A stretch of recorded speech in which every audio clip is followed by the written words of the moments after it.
Hey guys, it's Pokey Dude here with Misaki, and welcome back to Fate Stay Night.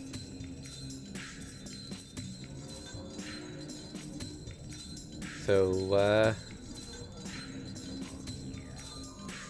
last time, Rin tried to kill Shiro, but they got interrupted by Ryder. And now they're working together again, seemingly. Tosaka's house is in the residential district on the other side of town. I guess there are Western-style houses at the very top, but I've never actually been up there. This is as far as I've been, and they don't know anything about what lies ahead.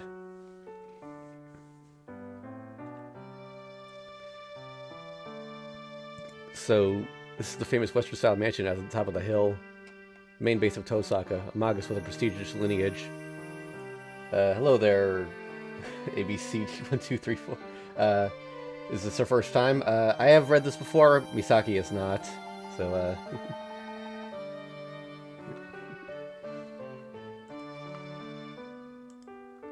I look up at the extravagant mansion, dumbfounded.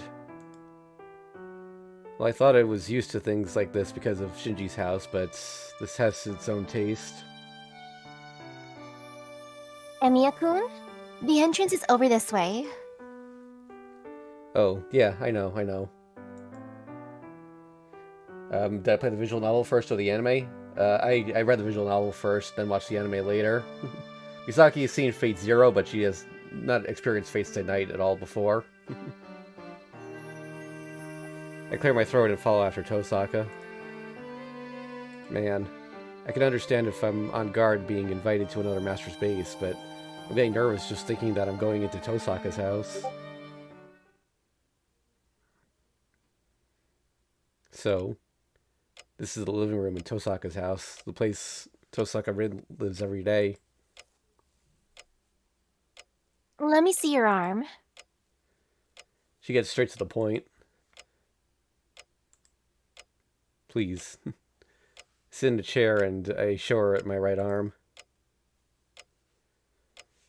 She takes off the towel that's wrapped around it. I think she's closer to me now. I didn't notice before, but her black hair looks really pretty and causes my heart to beat faster. Huh? That's weird. The wound's smaller than before.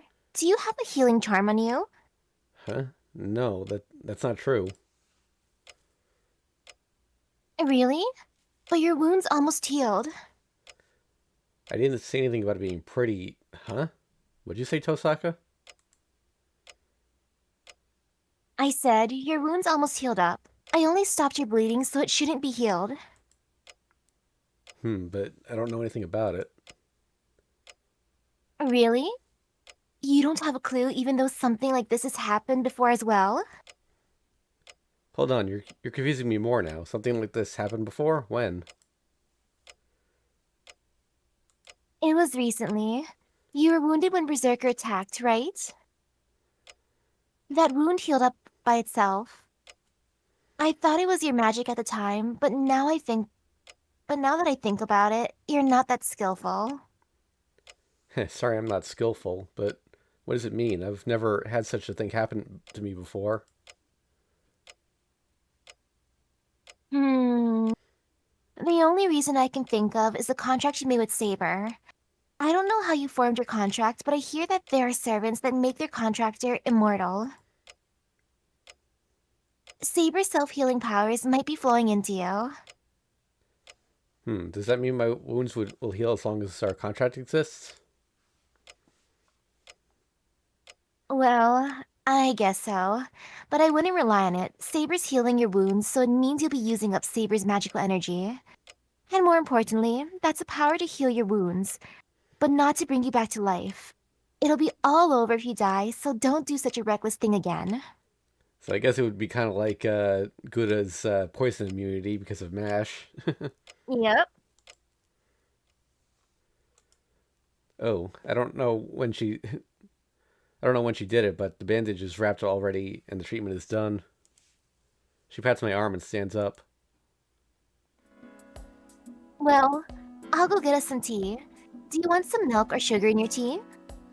I don't want either. Can you tell me more? Tell me that. Tell me one thing before that, Tosaka.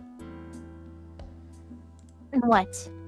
It's about what you said before. You said something about there being another master at our school. Oh, yeah? Oh, that? Yeah. Oh, yeah, you wouldn't notice the boundary field set up there, huh? To put it simply, there's another master at school who's doing things like we just saw. I recalled a female student. She was pale, and Tosaka said she would have died if we hadn't found her. So masters don't only go after other masters, huh? It's like that priest said, but why would they do such a thing? To win the Holy Grail War, of course. Servants can acquire more magical energy the more they feed on human minds. The master at our school wants to use everyone as sacrifices to make his or her servant stronger. What? Using the students as sacrifices? Is that master insane? Who knows? But there's a boundary field set up at our school. It's not complete, but everyone inside will weaken and die once it's activated. Well, it's not like I'm going to let that happen. Tosaka explains with a cool voice. This must be something she's known for days. She knew what she had to do and went to school, even though she told me not to. She knew it's dangerous to be there, but she still went to stop the master who set up the boundary field. We're way better than the dub voice actors. I don't know about that, but thanks for the compliment.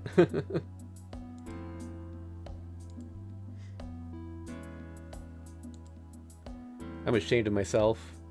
It's only natural for Tosaka to get mad at me, who came to school without thought. I wasn't prepared for anything, as I was trying to continue my peaceful everyday life. Hey, what's wrong?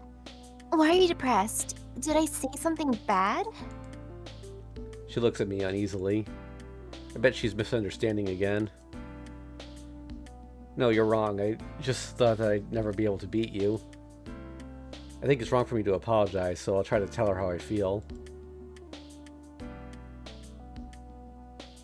Tosaka stares at me. What? This isn't about that previous fight.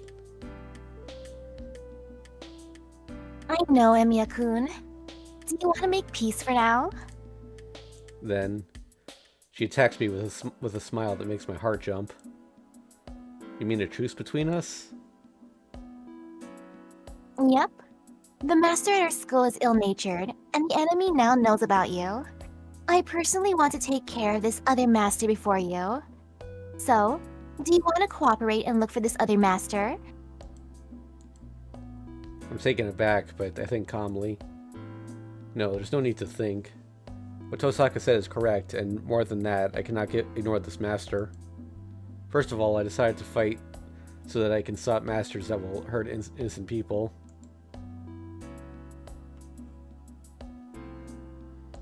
How about it? I don't think it's a bad proposal. Yeah, it'll be great if you can help me. I nod while staring back into her eyes.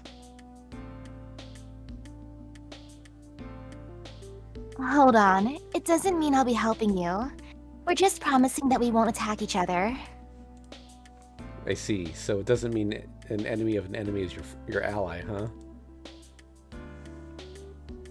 Nope. But you can trust me for now. I'll help you as long as you don't betray me. She declares so. This is so like her, and I'm honestly thankful for this fortune that's been brought upon me. Great, then you'll be my ally forever. Please give me your best regards, Tosaka. I nod and hold out my right hand. Heh. I'm sure it won't last a long time, so at least be of some use to me, okay? Tosaka sounds ungracious, but I won't be tricked by it, because she puts out her right hand, and most of all, because she firmly shakes my hand.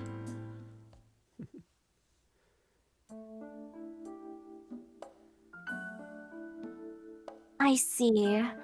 No wonder I thought it was strange. So you're not an official successor, huh? Your dad died before he handed down the magic crest to you, right? I don't know. I don't think my father wanted to pass this magic crest on to me, and he was also against the fact that I wanted to be a magus.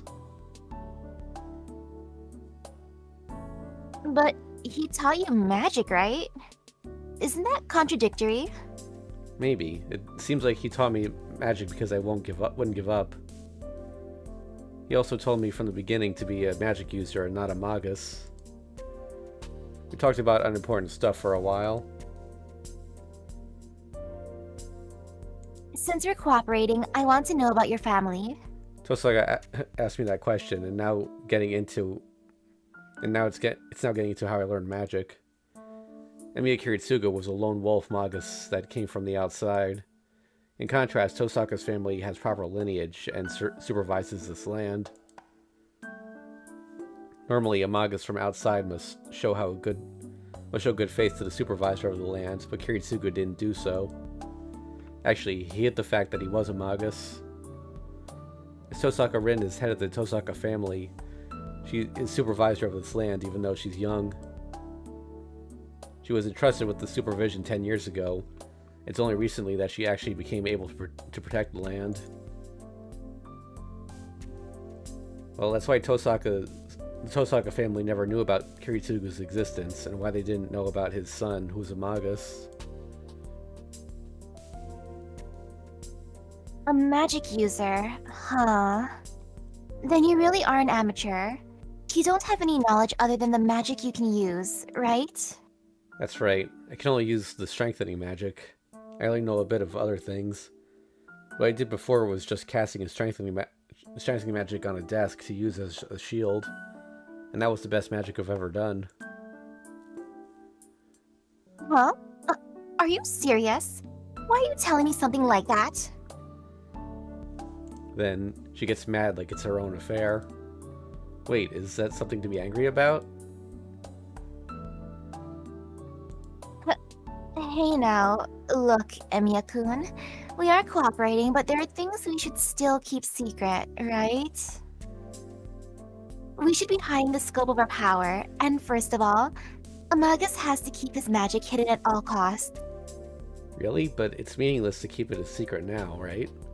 It's true that it's not something to be telling people, but you're a magus. It's not a problem to tell you.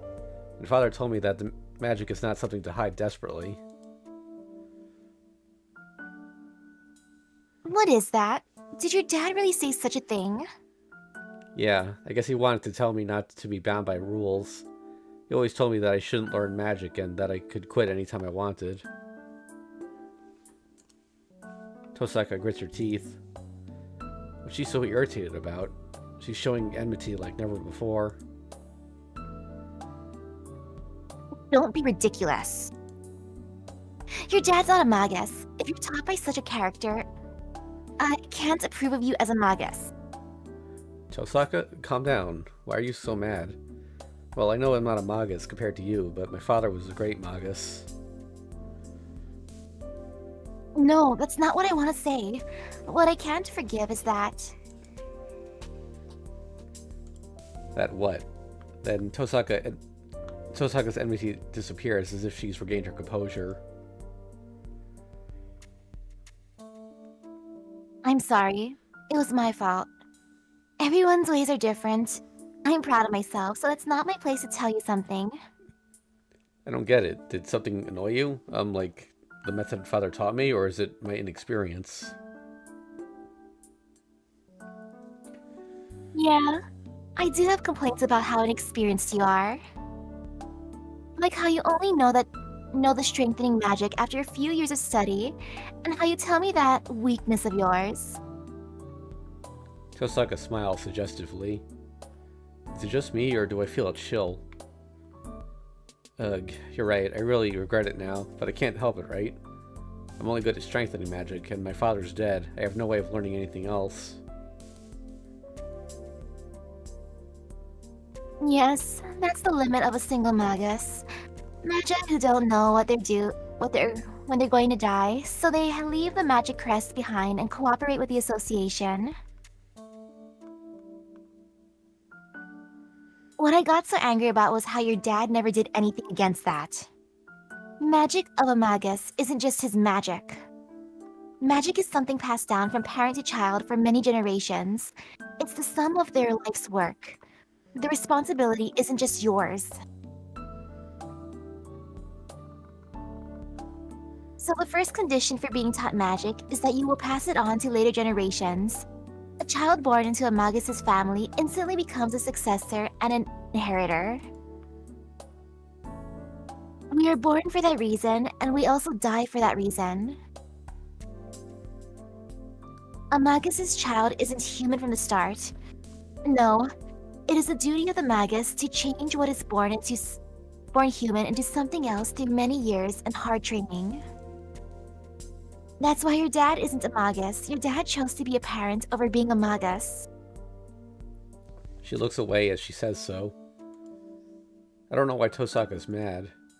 What Tosaka thought when she was raised in this house, how much she sacrificed to train as the daughter of a family of magi. I can't put myself in her place, no matter how hard I try. Tosaka, is that why you considered me your enemy? Because I don't have the mindset of a magus? That's right. It's not that I hate you, but I can't approve of you. That's why I had to teach you a lesson. Is that bad? Well, it is bad, but I appreciate your warnings. I wouldn't have noticed the master at her school if it wasn't for the thing today, and I wouldn't have been able to cooperate with you. I stare at her for affirmation.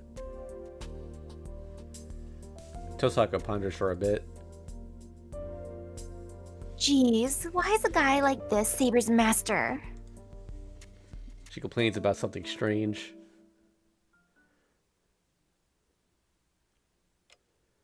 We've been talking so long, it's already gotten dark. It's almost 7 o'clock. Saber will get mad if I don't go home soon. So we'll look for the master at school? Right. We'll meet in the hallway after school tomorrow. Oh, I'll have Archer guard you on your way home. I can't walk you home since I have other things to do. But Archer's good enough, right? Huh? I realize I've been forgetting about it all along.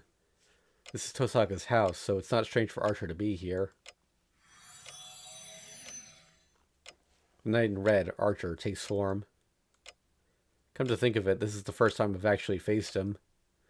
The man that almost got his head cut off by Saber that night. The man that tried to shoot Saber along with Berserker. Is it because of such things? I face him and instinctively feel that I hate him. I probably will never be able to accept him.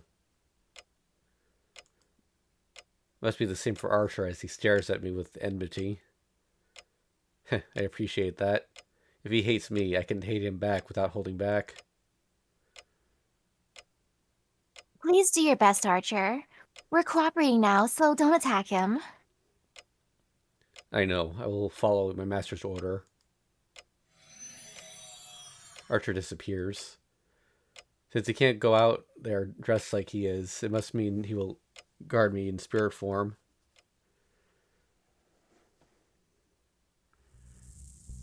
I walk through the night town. It's still 7 o'clock, so I still see people around. I don't think any guard is necessary, but I can't turn down her goodwill. But maybe I should have refused. My nerves are getting strained. There are goosebumps on my skin, and I might throw up if I let my guard down. I feel hostility from behind me.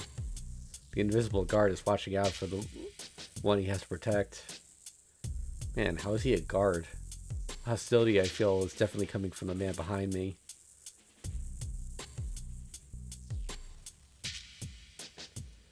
This is fine. It might end up like that night if you go any closer to my house. I tell the presence behind me. Archer doesn't answer. He just accepts my words and tries to leave. Wait, don't you have something you want to say? I glare at the invisible guy. The leaving presence stops. He appears, with hostility still present. I have a better opinion of you. It seems you can at least feel hostility. Wow, I thought you were a pacifist who wouldn't even kill an insect. Don't mock me. I'm a magus. If my enemy wants to fight, I'll fight back. I confront the knight in red. He smiles as if to make fun of me and shrugs his shoulders. Don't be ridiculous. A magus that does not smell like blood is only a half-ass. Did you learn from your teacher, Emiyashiro? What? My spirits weaken. Kiritsugu certainly said so. Magi are tinged with blood. It doesn't matter if you hurt or don't hurt anyone. This path is a path wet with blood. Isn't that why Kiritsugu told me not to be a magus? Are you saying you don't smell blood on me? Of course not. You're not fit to be a master in that regard either. You're different from Rin. What is that? Are you saying you can smell blood in Tosaka? Yes. She is rather kind-hearted, but she's merciless when she has to be. She wouldn't go around looking for other masters every day if that wasn't the case. She's looking for other masters every day? I mean, she's fighting other masters. It's not like it's over when she finds a master, then. And she's doing something like what happened at school every day? The event at school. The same thing that happened in the woods today. Of course not. I wish today would be the only case. It seems my master of great skill and mind turns immature only when she's facing you. First of all, she doesn't need to cooperate with you with the skill she has, but she's still doing meaningless things. I'm against this cooperation, but, well, it cannot be helped. Servants obey their master. Isn't that right, Emiyashiro? It means that a servant has to obey its master, even if he turns out to be a useless amateur.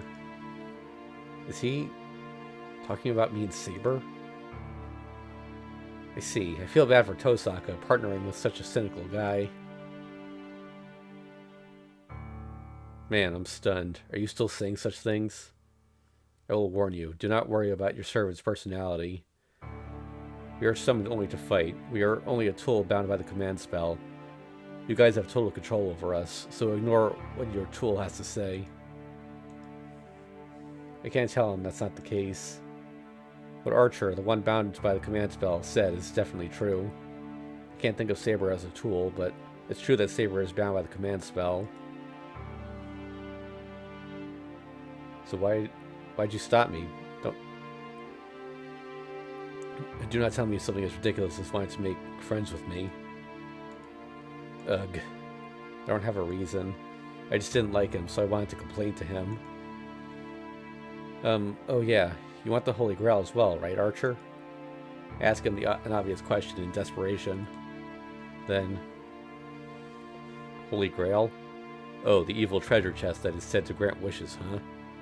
I don't want such a thing. My wish cannot be granted by a thing like that. The Knight in Red declares contemptuously. What? That's contradictory. Servants desire the Holy Grail. Isn't that why they answer the call of the Magus and become servants? Wait, what's with that? Then why are you a servant? It cannot be helped over the course of the event. I do not have free will. You must think we are answering the call by choice. What? Don't have free will? Does that mean he was called against his will even though he doesn't want the Holy Grail? How stupid of you. Did you really not think about it? Look, a servant is one that is summoned. No heroic spirits are summoned, not of their own will, but by the wills of others. We become heroic spirits because of our achievements, and we become support for people in the future. But do you think the heroic spirits would really wish to be an aid to humans? Well, I don't know. If they're called heroic spirits, they should be pure. That's why I imagine them protecting people, but that's not the case for a lot of the servants I've encountered. That's right, heroic spirits do not have a will. Heroic spirits are there just to protect the people. We are only summoned when there are inconveniences, and we disappear after we finish our remedial measures. We are beings that should not exist. We are not recognized even if we save the world. These are the heroic spirits, the ones of convenience that are called the Guardian. It is all over once we become one. Our wills are taken away. What? One that is summoned only to disappear. Heroic spirits are tools without a will? It can't be true. You and Saber have a will. You might have been summoned against your will, but don't you have a choice after you're summoned? Saber's saying she won't do things that go against her will. Of course, we are servants. I don't know who made the system, but this war is well structured. It gives form to what should only be a part of the main body, and we are summoned as the real heroic spirits. As heroic spirits are given bodies, we can regain our humanity with them, along with our former desires and grudges. That is why servants seek the Holy Grail. The Holy Grail should be able to fulfill our desires. It will allow us to stay in this world as humans, even if it may be for a short while. Stay here as a human. That must mean they can be set free as an individual and not a servant. And to add to that, the Holy Grail has the power to grant wishes. If it allows them to grant the wish they had before they died, it's natural for servants to cooperate with their masters. So the Holy Grail must be a miracle for servants as well. How can you say you don't need such a thing? You could fulfill a wish you could make come true, and you can even quit being a servant. It's a simple story. I did not have a wish I could not make come true. Huh? I am different from the others. I made my wish come true, died, and became a heroic spirit. That is why I don't have any wishes, nor do I wish to stay here as a human. It must be the same for your servant. Don't be stupid. Saber said she needed the Holy Grail. She's not like you, who's being a servant without an objective. My objective? Archer murmurs. Why is it? It's just a normal murmur, but a chill runs through me. It's the same even if you have or don't have an objective. Ask your servant if you're curious. Saber's objective is to obtain the Holy Grail, but she will not use it for herself. In that regard, she is an ideal guardian. She is literally a slave. Remember this. If you are to be her master, do not forget this. His presence disappears. The knight in red talks cynically until the very end and leaves.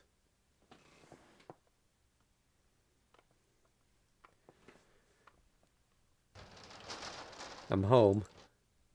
Even though I don't feel like it, I follow my habit as I go into my house.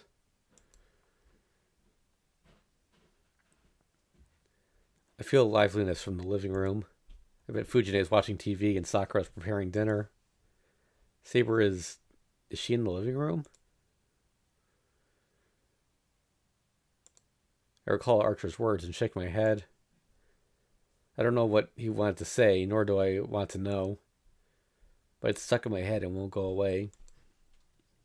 A familiar called the servant. His honest opinions, scorning heroic spirits as mere character cleaners.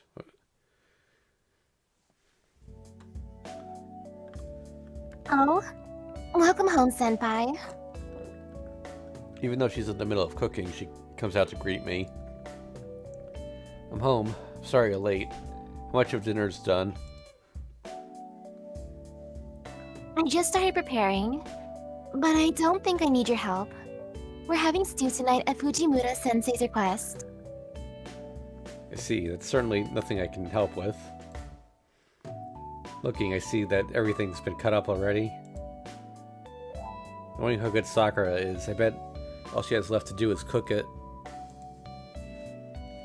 Where's Saber? I don't see her in the living room. Saber-san is sleeping. She said she wanted to be woken up when you came home. Was Saber mad? I don't think so. Saber-san always has sharp eyes.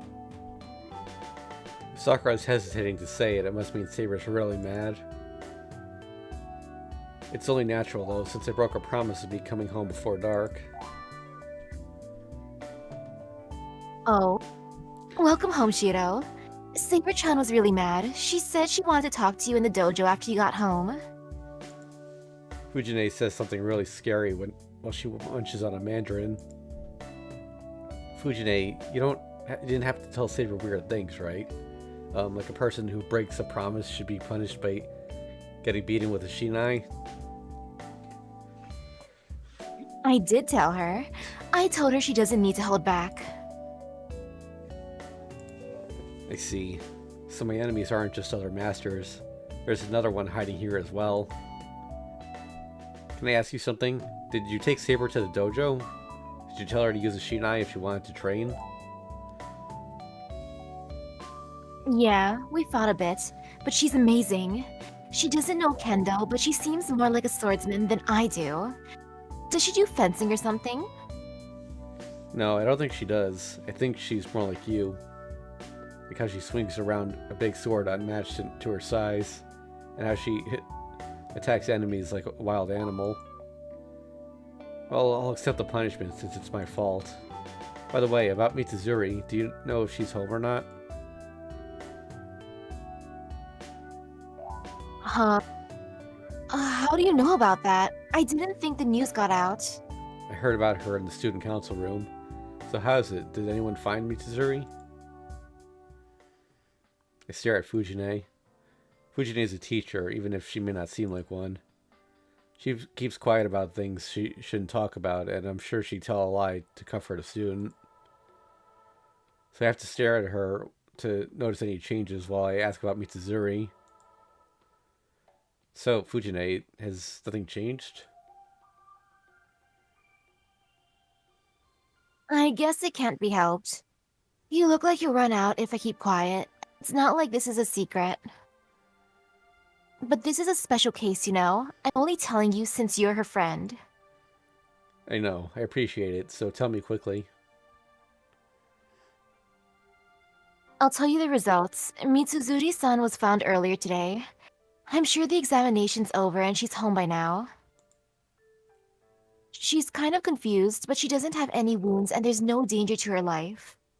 I can't tell you anything else. If you're her friend, ask her about it.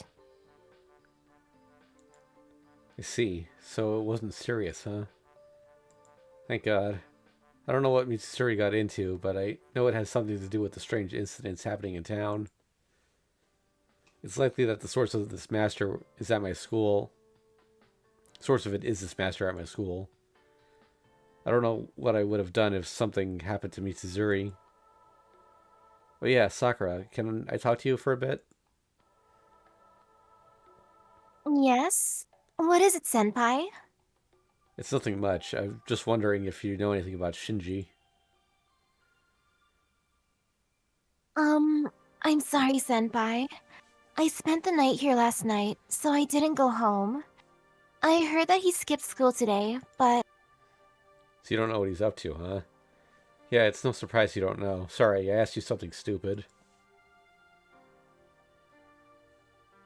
No, that's not true. I know about Nissan more than anybody else, so I should know why he skipped school, right? I don't think so, and it really helps when you're here. The event in the woods, if the person there was really Shinji, he has to have some kind of connection with the servant in black. Then there's the worst case possibility that he's a master. If that's the case, wouldn't it be dangerous to let Sakura go back to her house? Senpai? What does that mean? Sakura, spend the night here tonight. You can use Fujine's clothes if you don't have a change. Eh? Senpai, that's... It'd help me out if you can stay here for a while. Well, you can go home if it's inconvenient for you. Oh. That's absurd. It's troubling to be asked so suddenly to stay over. I'm sorry for saying things to trouble you. I bow my head and apologize. Then,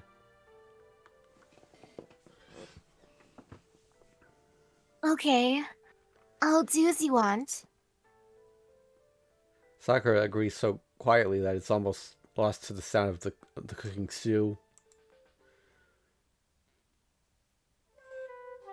It's getting late. I went to the dojo with Saber after dinner to receive my punishment. Saber called it training, but I swear she was just beating me up. And when we finished, it was past 10 o'clock.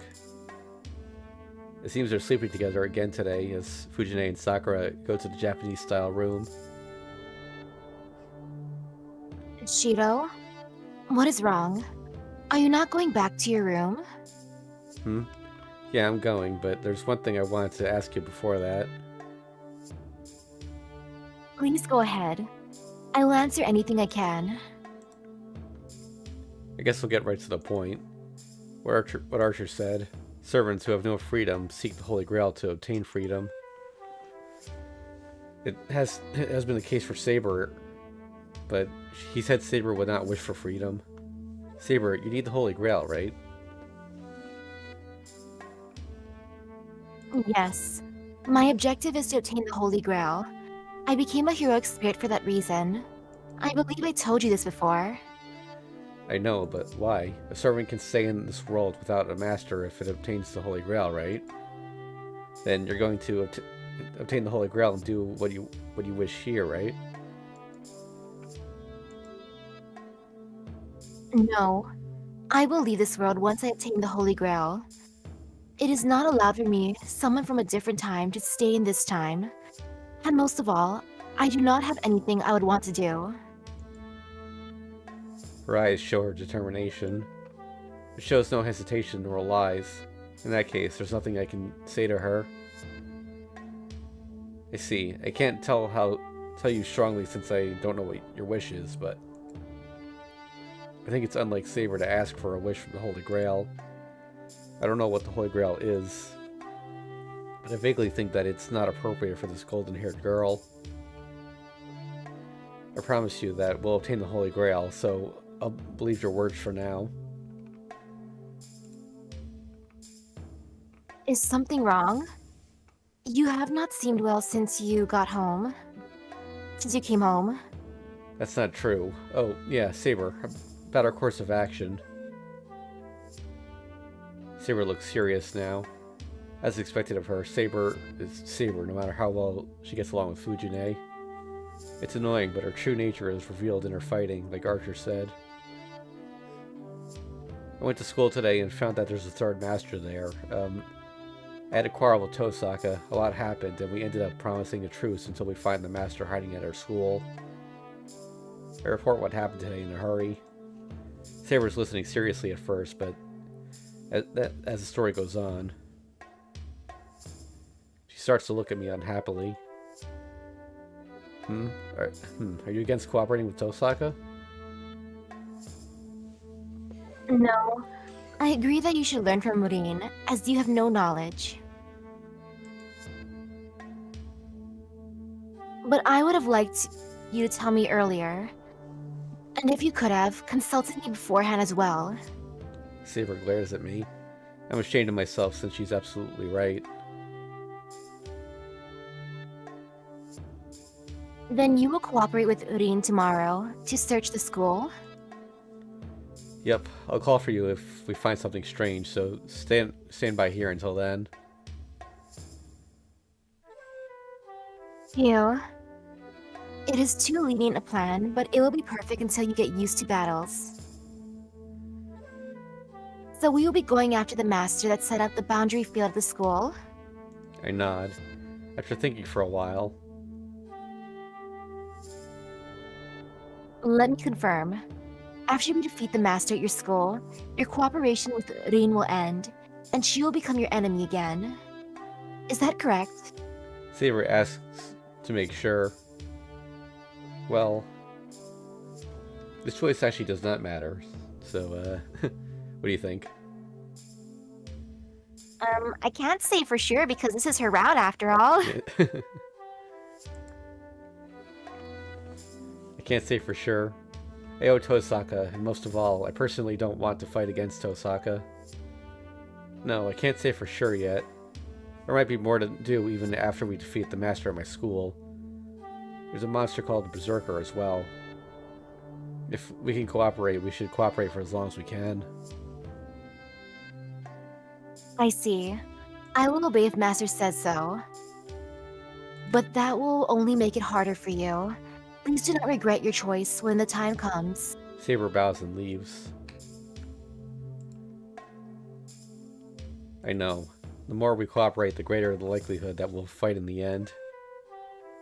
I should try to be Tosaka's enemy for as long as I can if I don't want to be mentally hurt. Or else what's going to remain is a big scar. Because no matter which one of us wins, the survivor has to finish off the loser.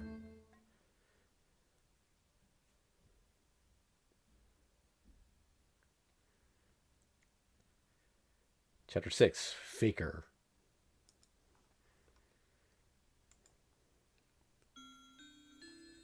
I am dreaming. Using a small connection like a blood vessel, I see a memory that I cannot reach. Oh wait, I think this is actually Rin. It is his memories. At the very least, it's not mine. This is someone else's story. It's so long ago that he doesn't even recall it.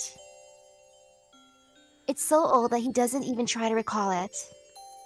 It's so ancient that he cannot recall it. It is a heavy burden of a contract that has been established and cannot be withdrawn.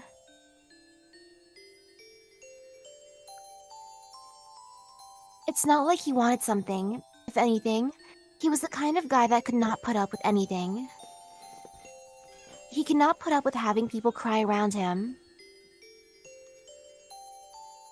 He cannot put up with having people get hurt around him. He cannot put up with having people die around him. That's the only reason he had.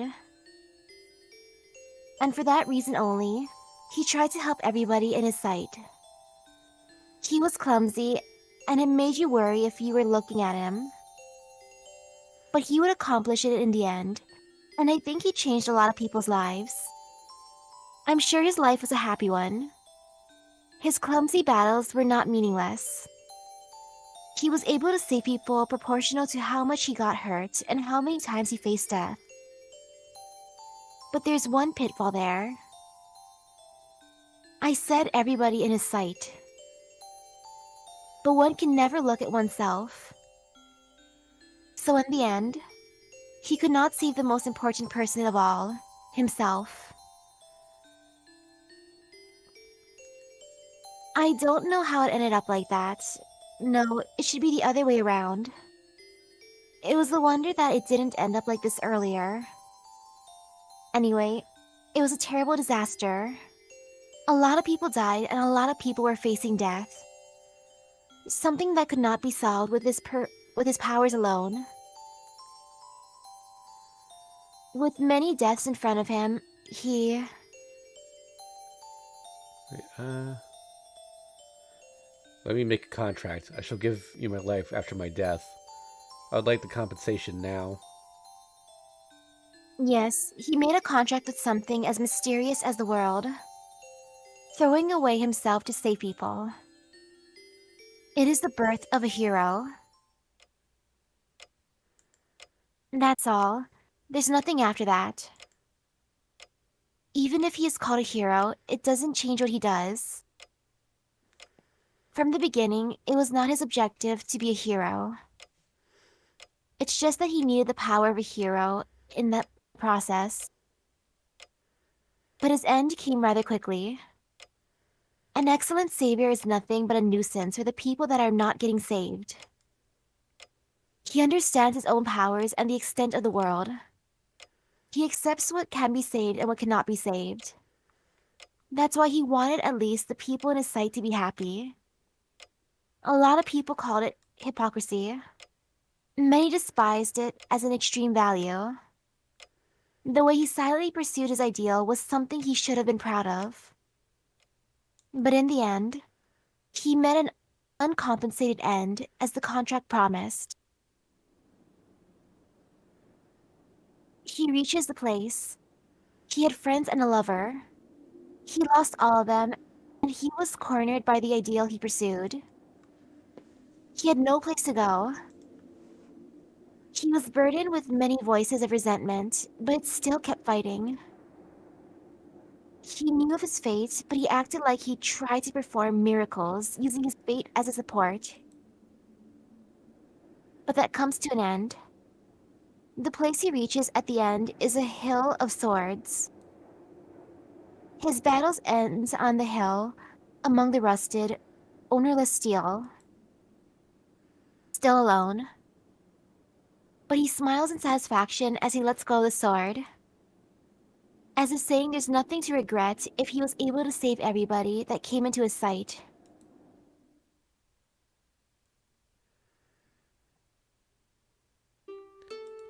My body feels heavy. My awakening comes with a headache. I wonder if it's because of the wound from yesterday. My right arm's still hurting.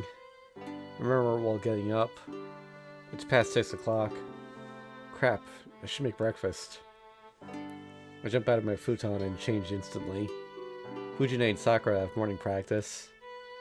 They'll be leaving here around 6:30, so I won't make it unless I hurry.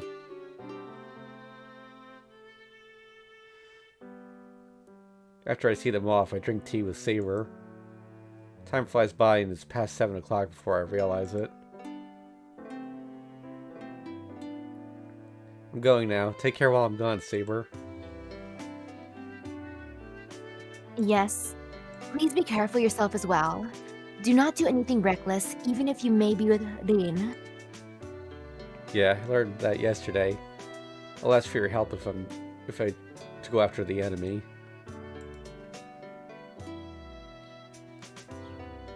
I wave goodbye and leave. The morning air is peaceful, but the place I'm heading isn't normal anymore. Alright. I get myself mentally ready, and as I go down the hill, Tosaka's acting like a master, so I should act like one too.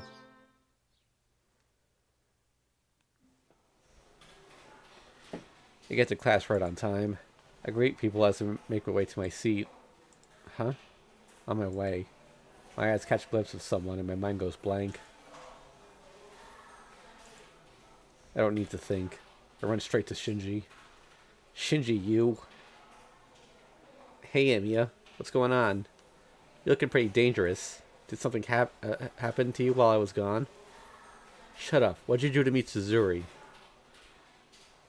Mitsuzuri? Oh, Ayako. I heard she ran away.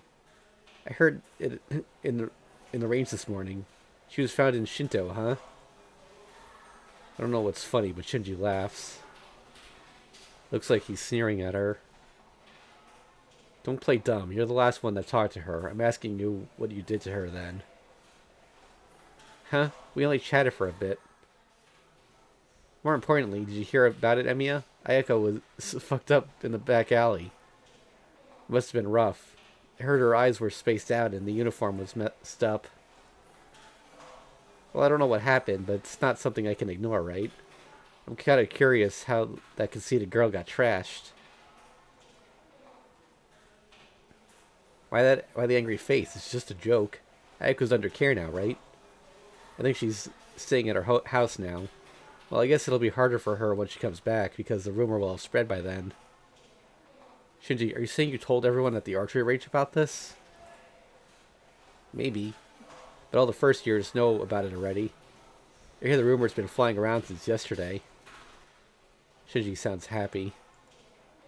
I clench my fists. Did you go around to tell everyone such a story? Mitsuzuri's a girl. Everyone thinks she's strong, but she's still a girl. So no matter how strong she is, it'll destroy her if such a rumor is spreading. And he still spread the rumor in spite of that? He took a secret and spread it irresponsibly? Shinji, you! I grab his shoulder. Don't glare at me like that. I said I don't know anything about it. You'll regret it if you hit me for selfish reasons. Shaking my hand off, Shinji goes to sit down.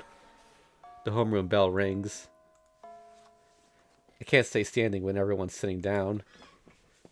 I glare at Shinji one more time and head to my seat.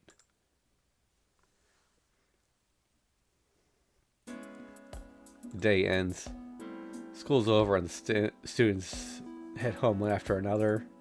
I could have questioned Shinji, but I don't have any proof right now.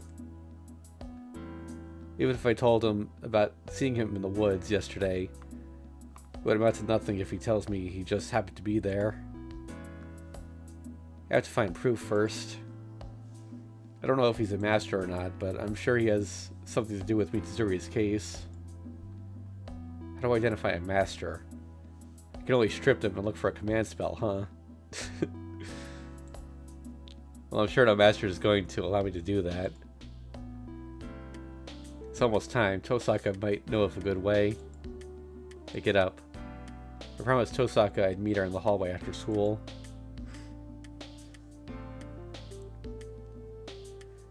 I get together with Tosaka and look around the whole school. According to Tosaka, the boundary field has its foundation set up throughout the school.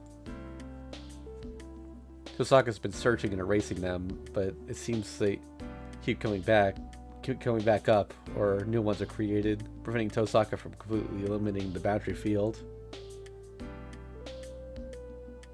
The boundary field's already set up. What I'm doing is weakening the effect.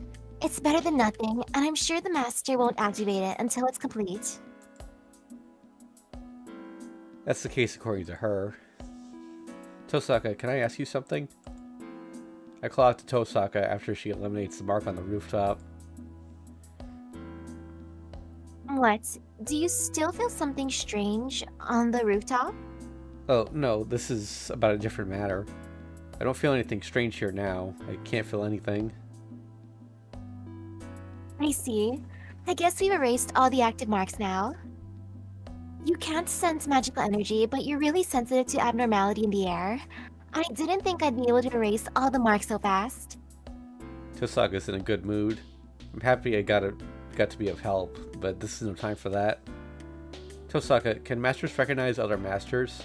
Does their presence change even if their servant is in spirit form?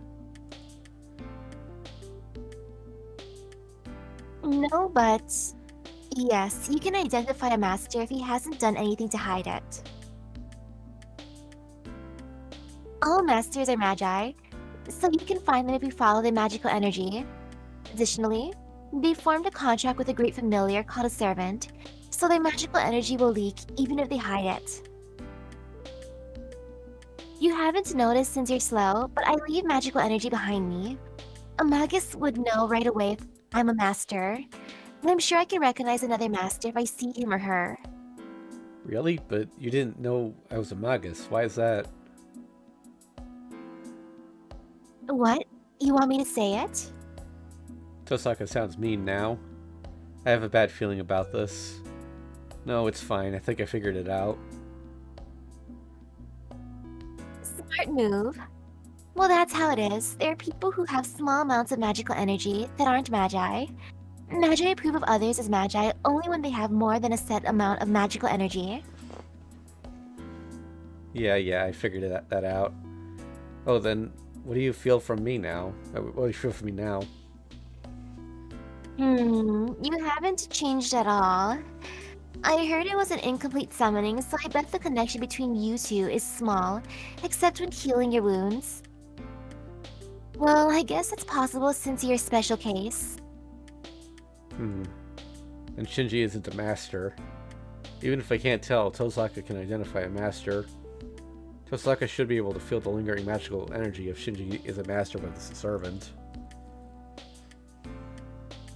Oh, you say we have to look for masters, but it should be easy once we start. We just need to follow the trail of magical energy, right?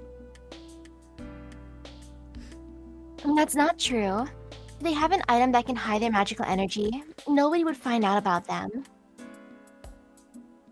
Well, I think items can hide a magical energy as large as a servant are rare, so I don't think any master has one.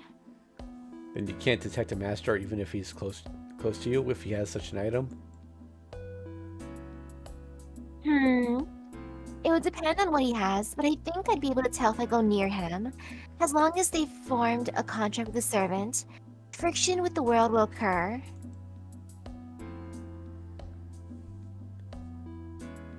If I can't identify a master, even when I'm near him, it means that the master isn't using a servant. Well, I guess there are exceptions, but that'll be the case 9 times out of 10. Oh, hey, Kotokazu, how you doing?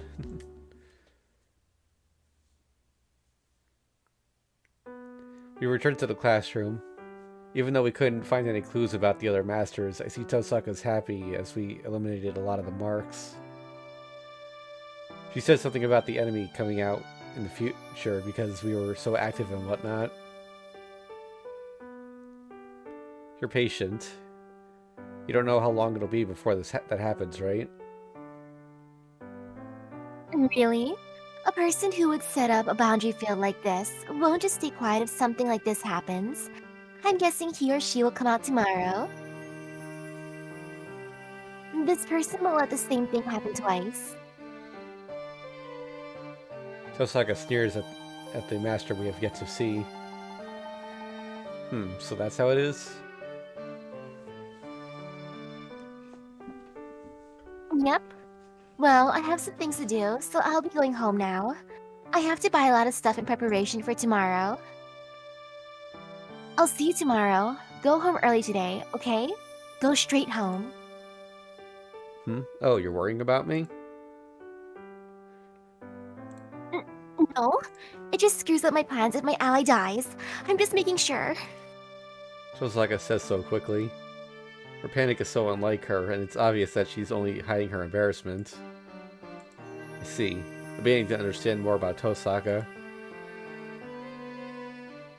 Anyway, you're too defenseless, so don't do careless things. I'm an exception, but other masters will kill you in a matter of seconds. Tosaka looks away and tries to leave. Oh. Seeing her leave, I suddenly... Tosaka, is Archer by your side? Remember something meaningless. Yes. What? Do you need to talk to him? No, I'm just wondering if you two are getting along. Tosaka looks back at me in wonder at the sudden question. Then... Oh, I see. You don't need to worry. He's a good guy even though he's rebellious. He's immature in spite of his looks, and he's fun to be with. Saying so happily, Tosaka disappears down the stairs. Mitsuzuri's case might still be affecting me, as I'm at the archery range before I know it. The range is far from the school building and seems deserted. The club activities are over, so there's nothing to find here. I guess I'll go home. Or turn around and head to the gate. And between me and the gate stands Mato Shinji, as if to block my way.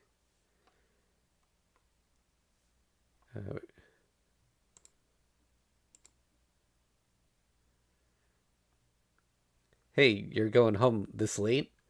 Weren't all students supposed to go home immediately since it's getting dangerous recently? I don't think I can be calm facing Shinji here. I ignore him and keep walking. I see, you're so tired that you can't even greet your friend, huh? You're tired because you're doing meddlesome things like destroying the spells. His voice sounds delighted. I jump back and ready myself. Spell, if you're using that word, then... I glare at Shinji.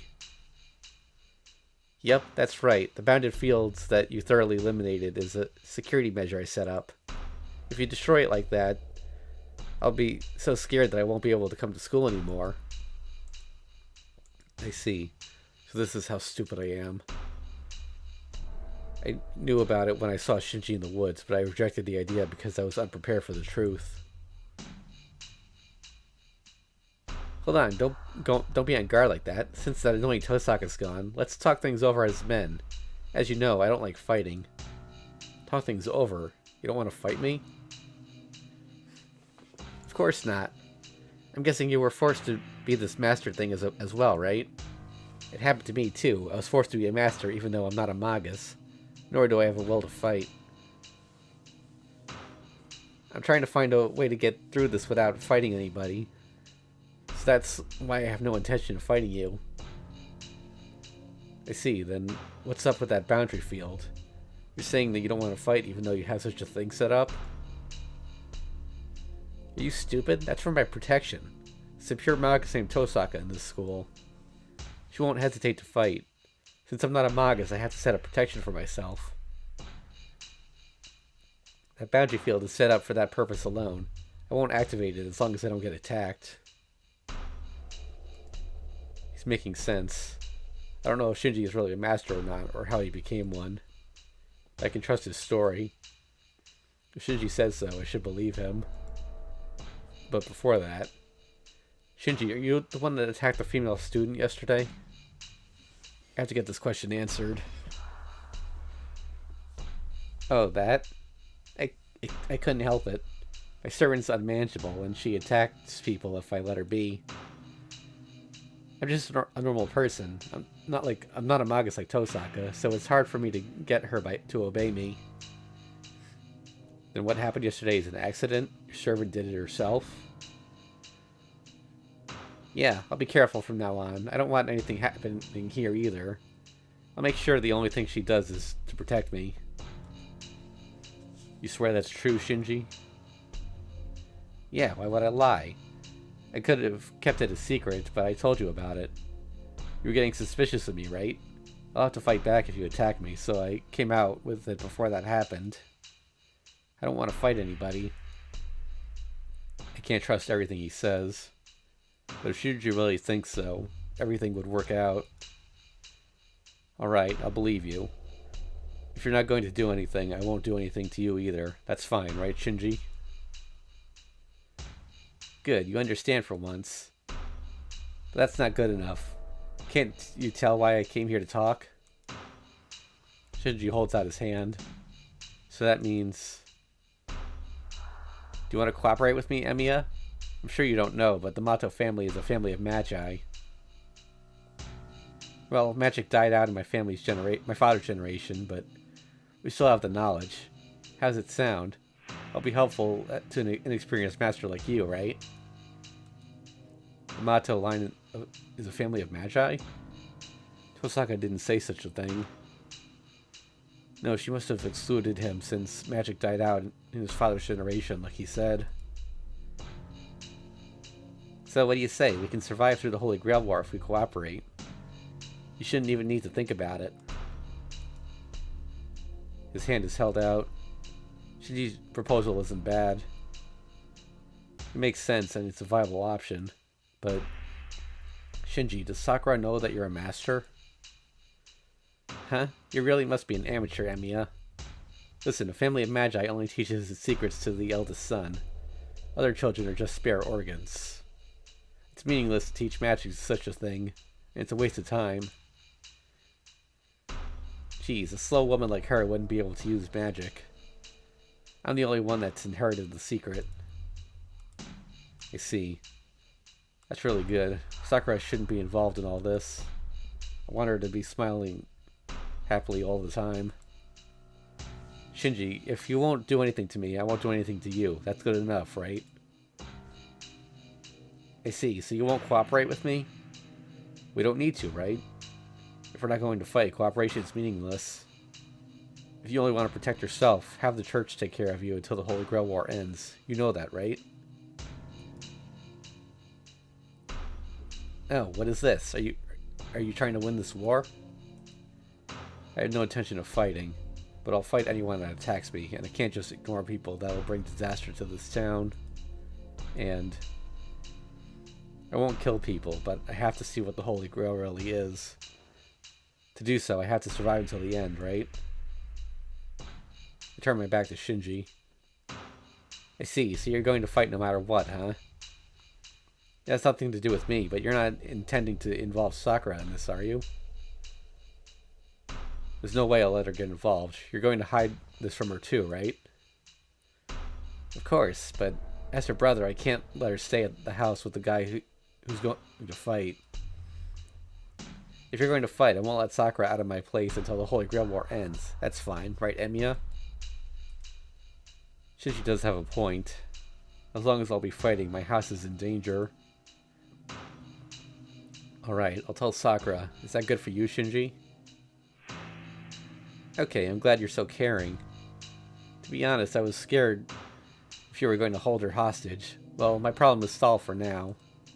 I don't know what's funny, but Shinji. I don't know what's funny, but Shinji laughs. That's all I have to say. I'm going home. Go ahead. Oh, but you know that this is our secret, right? I came out with this secret since you're my friend. I don't know what I'll do if you go to school and tell anybody about this. If you go and tell anybody about this. That must mean he'll activate the boundary field if I tell Tosaka about this. Yeah, I won't tell anyone, but it's a different story if she finds out herself. I'm going to help her as much as I can. I won't stop her from fighting you if she finds out about you. So if you don't want to be found, don't do anything. Head for the gate for real. The school building is tinted by the setting sun. Shinji sees me off without a word.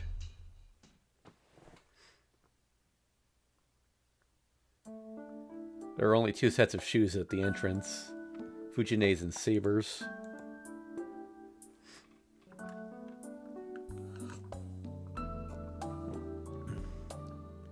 I'm worried, so I go to the living room while saying I'm home, without saying I'm home. I go through the hallway with quick steps. As I expected, Sakura isn't in the living room. Moreover, there's a person that looks like Fujine doing something like cooking.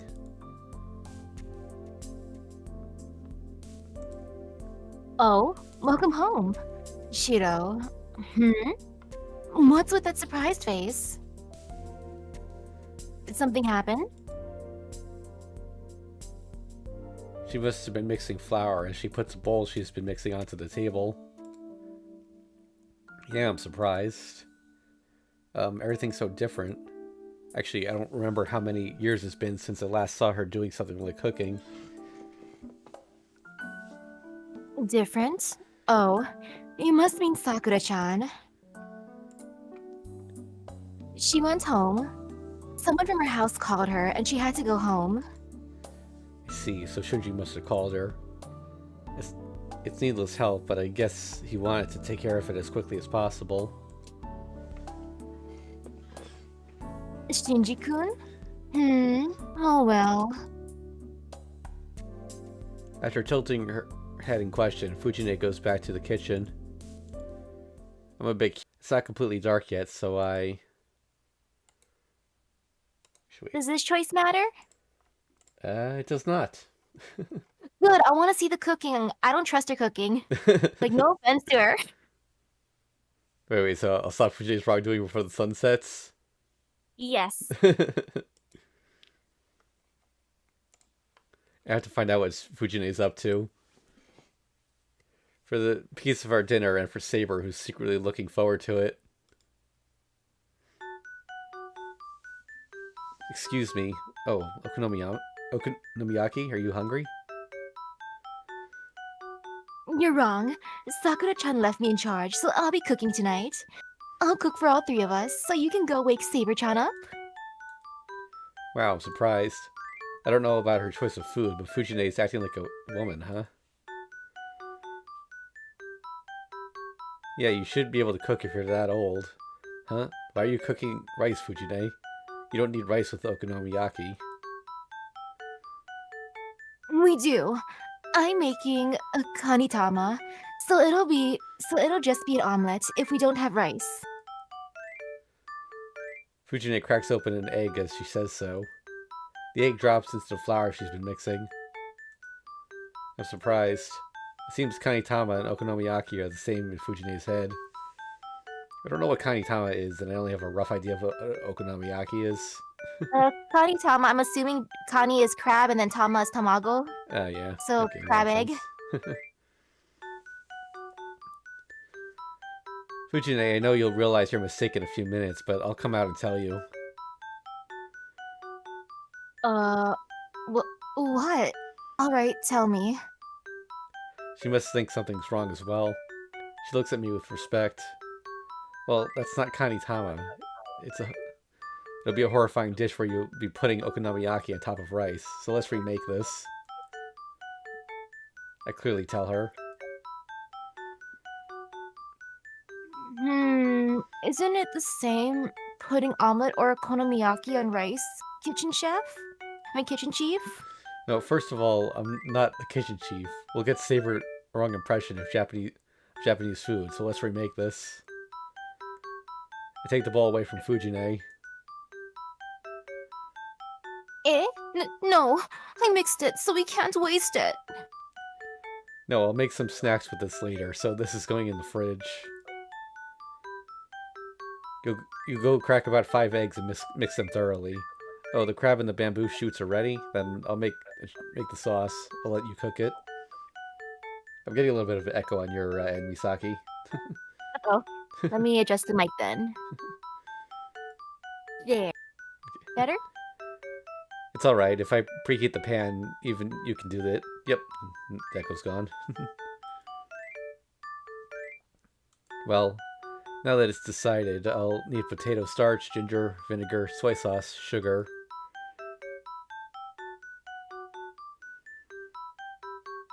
What? I told you to do the eggs. Don't mix them too fast, okay? Use a chopstick and use the whole bowl to mix them.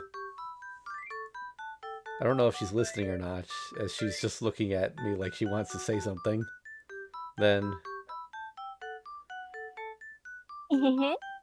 You have dignity in the kitchen. saying so, she opens the refrigerator. Well, I'm glad to hear that, but it's a good thing that it's only in the kitchen. Is it a good thing that it's only in the kitchen?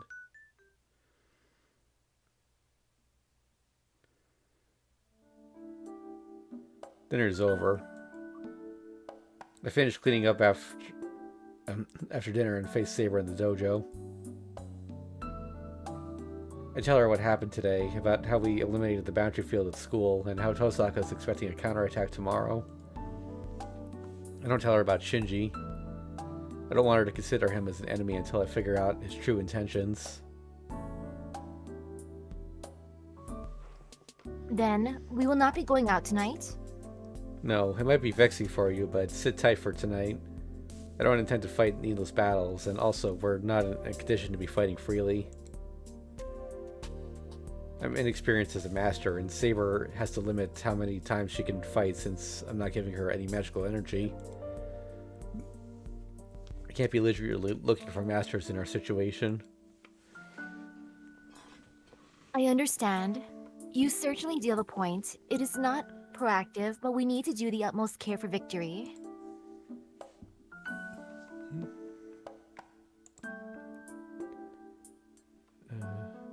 But if you have a will to fight, we cannot spend time leisurely. If we are to stay here tonight, we should use this time to train. Saber stares at me. She doesn't even need to tell me. I brought Saber to this dojo with that in mind.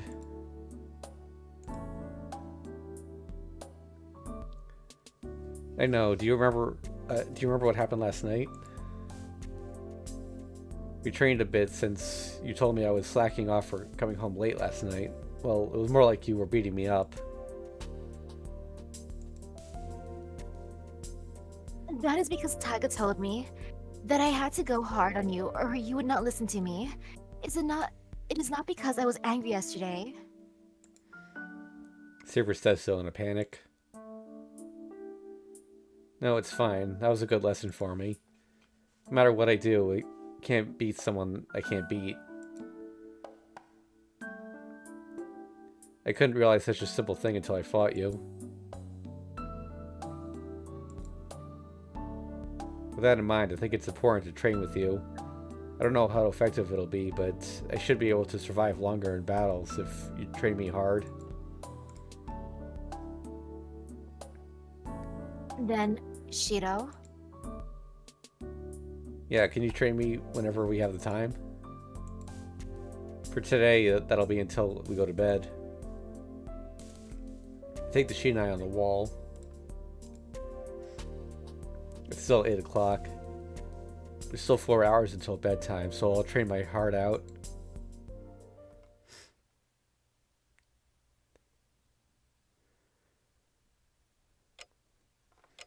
Ouch. Man, Saber never went easy on me. I get onto my futon. My body is covered in bruises and pain-killing patches, and I'm sure it'll all be sore tomorrow. I'm tired. I take a breath. I train my strengthening magic after Saber's training, and I'm tired both physically and mentally. Saber and Fujine are sleeping in the room a bit away from here, but I don't care. I'm just tired. I'll sleep for now and prepare for tomorrow.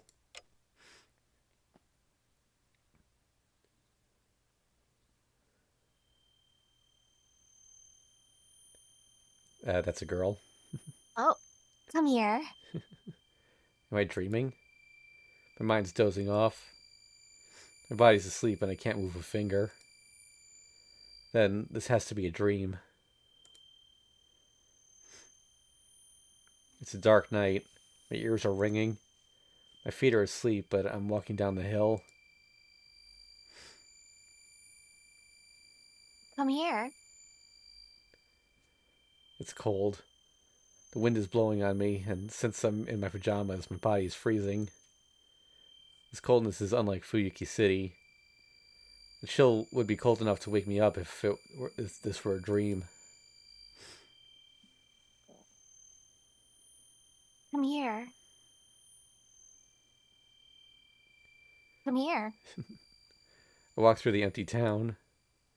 The annoying sound won't stop. Ignoring my shivering body, my feet are moving towards somewhere. Oh, I try to scream and realize that my throat is frozen. This isn't a dream. This can't be a dream.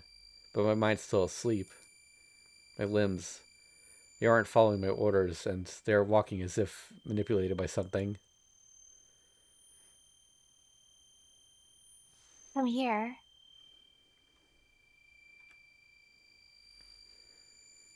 You can probably figure out who it is by now. Oh, this must be the destination. My feet move faster as they move up the stairs. Now, come here, boy. How long was he walking for? The ringing in my ears turns into a voice. No, that's wrong. The sound hasn't changed at all. It's been repeating the same thing over and over. Come. What fills my head is a female voice filled with magical energy. I see the mountain gate. Something's on the other side, and if I cross that gate, I won't come out alive. I don't know what it is, but my dozing mind screams out for me to run away. Go back, go back, go back. Stop, you can still make it. Wake up and go back. Wake up. I didn't get a chance to read it. Oh, wake up, wake up. Don't listen to that voice. Oh, my consciousness wakes up. My head clears and my will finally returns. But it's too late. My limbs don't obey me as they go through the mountain gate. The only certain thing in my mind is my mind. My body does not listen to my will and walks into the Ryudo temple following the voice.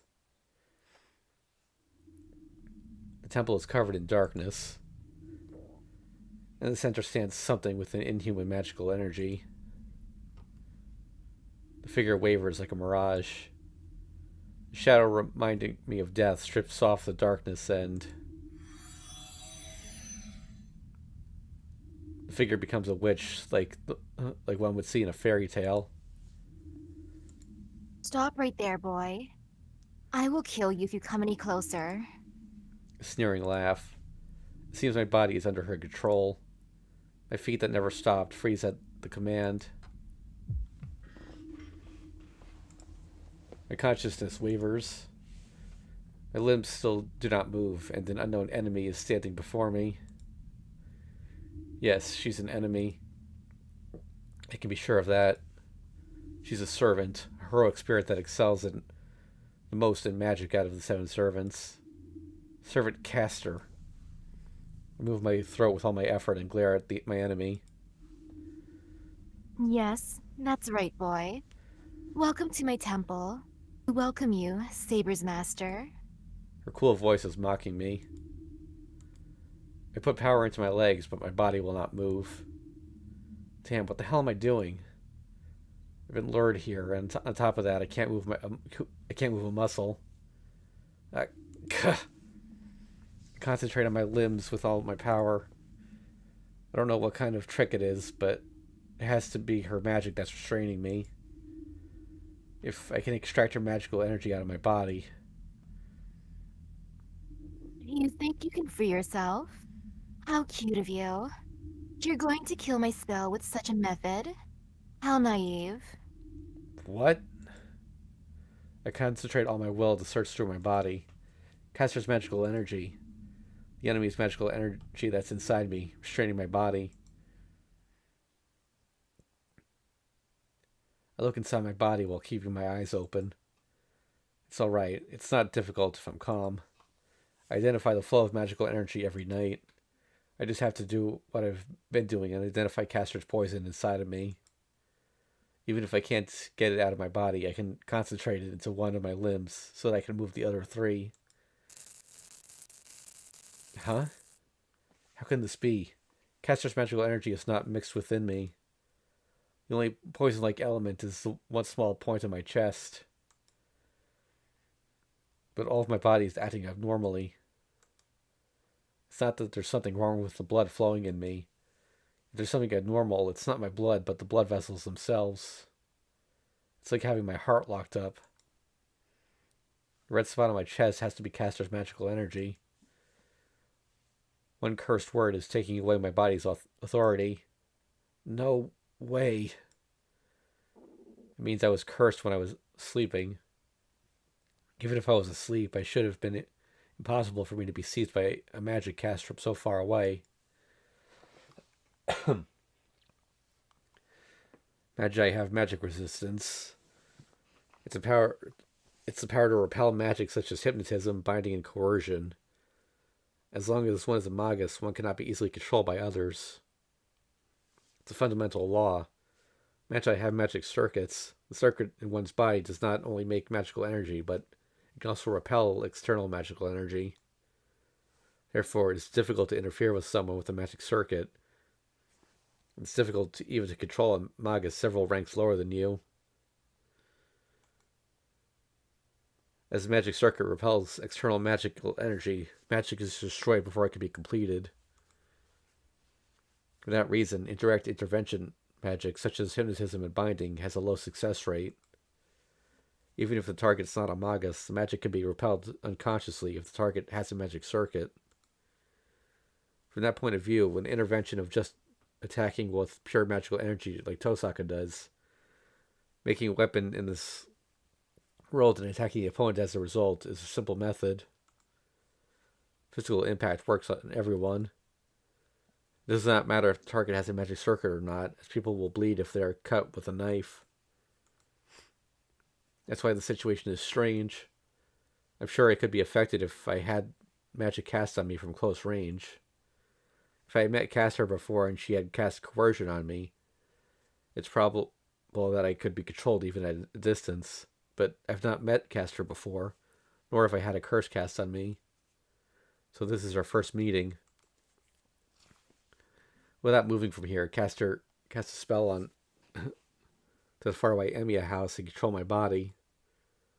The word witch pops into my head. 1 second, need a drink. I feel like Emmy is smarter in this route. Well, you say that, but he believes Shinji about not doing anything at the school.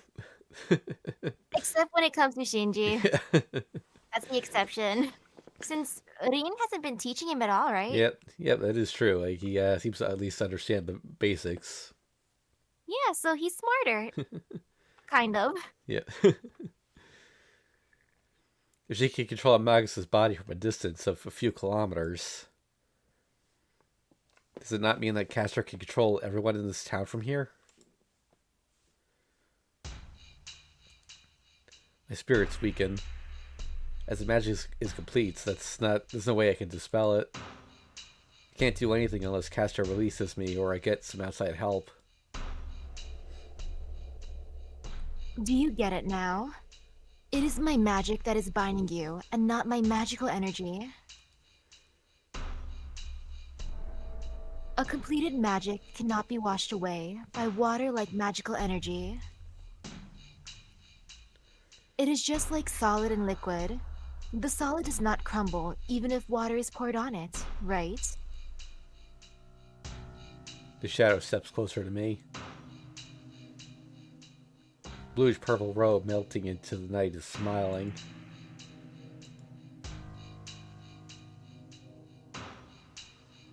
But there are exceptions. For example, yes, the magic you people make is like mud buildings to me. I can wash it away with a violent water current, even if it may be solid. Do you understand? The difference between us is that great. I see. That's why you brought me here, huh? Yes, all the masters are weak, but you are the weakest by far. Your magic resistance is on the same level as that of the ordinary people in this town. It is only natural that I would want to talk with such a master, you know? She smiles. She shows superiority as if I'm her prey. A chill runs through me. Don't lie about wanting to talk to me. She's ready to kill me at any moment.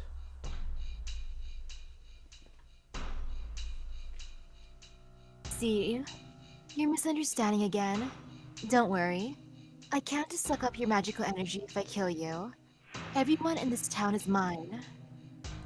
I have to let them live and have them give me every bit of their magical energy. Her laugh echoes in my ears. What? A missing piece fits inside my head. Did you just say she'll suck up the magical energy from the people in this town? Castor, you involved innocent people in this? Oh? You didn't know?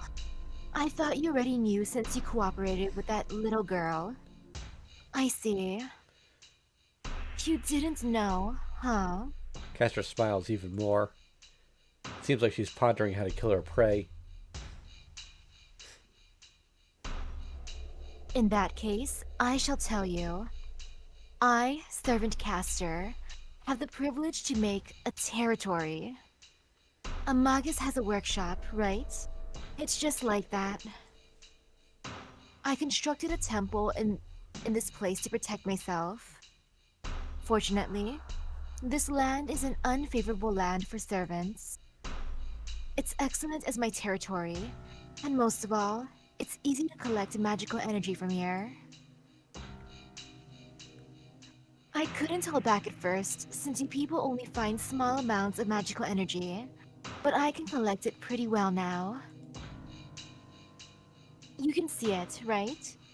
The preserved magical energy, pieces of people, in this land collected from hundreds of people. Then the incidents occurring in town are... Yes, I told you this was my temple, right? Then is it not the people's duty to offer me sacrifices? strange coma incidents happening in town. I thought there weren't that many victims, but she just said hundreds of people. When I strain my eyes, it looks like the swirl of magical energy in this place is made up of more than 1,000 souls. Castor! I concentrate all my will into my limbs. But there's no change, and Castor's standing there as if to make fun of me. Well, let us finish our conversation. It must be boring for you to stay like that as well. She whispers into my ear. At the same time, the enemy I couldn't see fills my vision. Saber's master, I shall take that command spell from you. Saber is too valuable to have disappear. I shall have her defeat that annoying berserker. Castor raises her arm. Her fingers are going for my arm. Take my command spell? Is that possible? I think Tosaka said that one needs to pull out the nerves along with the command spell. That's right. I will cut off your arm and transplant the command spell to my master. But the command spell is one with the owner's magic circuit. So taking out the command spell means I will be taking out your nerves as well. Caster says so as if it's nothing at all. What? Pull out my nerves. She'll cut off my arm and take all the nerves in my body with it? If she does that all. Yes, you should turn into a vegetable. But you can be assured that I won't take your life. I desperately put power into my limbs, but they don't even twitch. My limbs won't move, and I'm like a prisoner about to be executed. A bewitching smile. The glowing figure reaches out with her left hand like a crawling spider.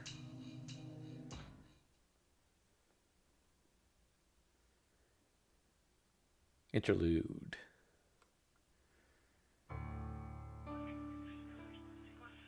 How long has it taken her to notice that something is wrong?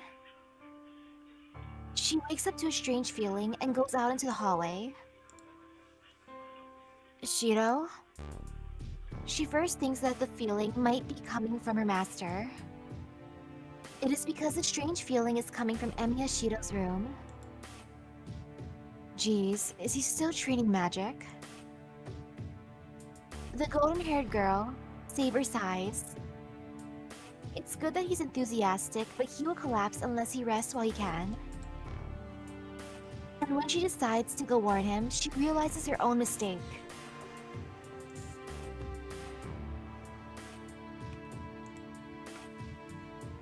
She gasps after confirming it. The strange feeling isn't coming from Shiro's room. Under the moonlight, a string, thin as her hair, runs through the darkness. The string is going into Shiro's room from outside. A thin string that even the boundary field here did not catch. If one is to give praise to the one who pulled off such a thing, one also needs to give praise to Saber for noticing such a thing. There is no time to think. The girl turns into a knight in an instant and runs outside. She runs through the empty town. There is no hesitation in Saber as she runs. She knows where she must go. She only needs to follow the string, the beat of her master. The only thing she has to do is run as fast as she can. It makes no difference whether her destination is the enemy's territory, nor how many traps might await her. She has sworn to protect her master, so anything that might befall her is negligible.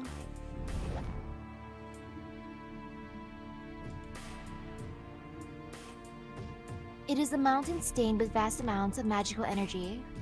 Ghosts of the dead are flying above like crows. And the trees are covered with invisible blood. The collected magical energy, stolen souls, remains here, and the mountain should consume anyone that may approach it. If there is such a thing as a place to die, this place is a perfect example. She goes in without hesitation. She had no intention to stop from the start. If this place is hell, she has to save her master all the more. She runs up the stone stairs. The traps she had anticipated are not there.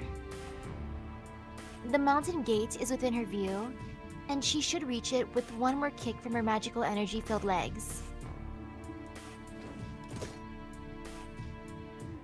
But her advance stops right there. No, it is stopped by the enemy. On the stairs leading to the mountain gate stands a servant. His name is Misaki Kojiro. Servant assassin, the protector of the Ryudo temple, wielding a long sword, Monohoshi Zao. I'm surprised I said his name already. Well, we got the introduction last time, so it might as well gloss over it again. True. Saber's mind is disturbed as she readies her invisible air. Her master is on the other side of the mountain gate. But the servant in front of her is way too strange.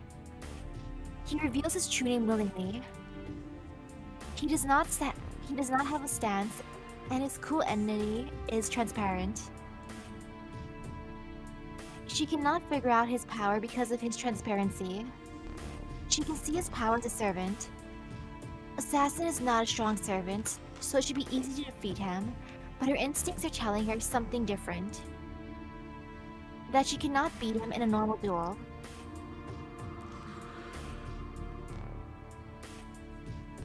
I do not have any business with you. Move, assassin.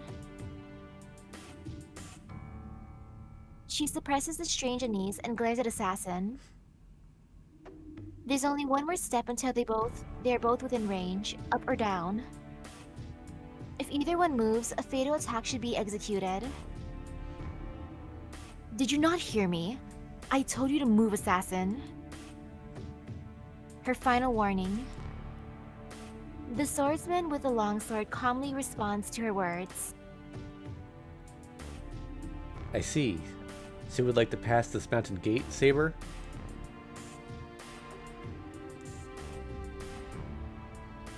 Her green eyes glare at the assassin for asking such a foolish question. He must like the answer. The longsword dances through the night in an arc. Then force your way through. You should hurry or your master's life will be gone. He laughs in a cool bit. Oh. He laughs in a cool manner. Assassin! Saber, no, I'm so used to Her charge narrating. in reply. The longsword comes down at her at the same moment, and she repels it with her invisible sword. The clash of the swords echoes through the summit. Their powers are equal, but that is not an advantage for her. Ugh. She's impatient. The enemy she must quickly defeat is a strong one that would be hard to beat even without any time constraints. Shiro, please. She grits her teeth and prays in her head. That opening, that excess part of her, is permeating her body.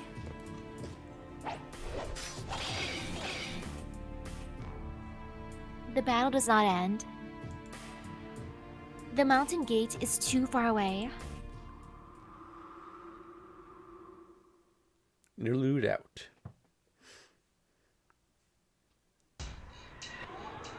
Caster extends her finger. Damn. I want to fight back, but my body will not move.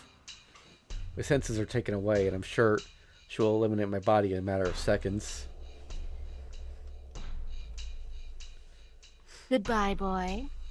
If you're going to mourn, mourn that you became a master with such small skills. My body does not move and accepts the finger of death. I resist the urge to close my eyes and keep glaring at Caster.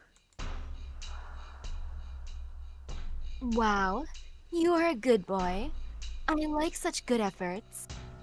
Caster sneers at my resistance and puts her finger on my command spell. Oh. Even my free will is numbing. My fading consciousness. Clang. You hear a sound like crashing swords from the other side of the mountain gate.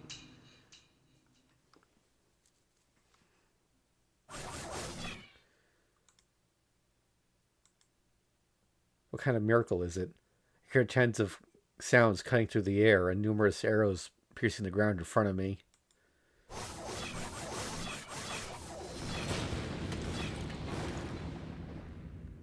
Caster instantly retreats, her robe fluttering behind her.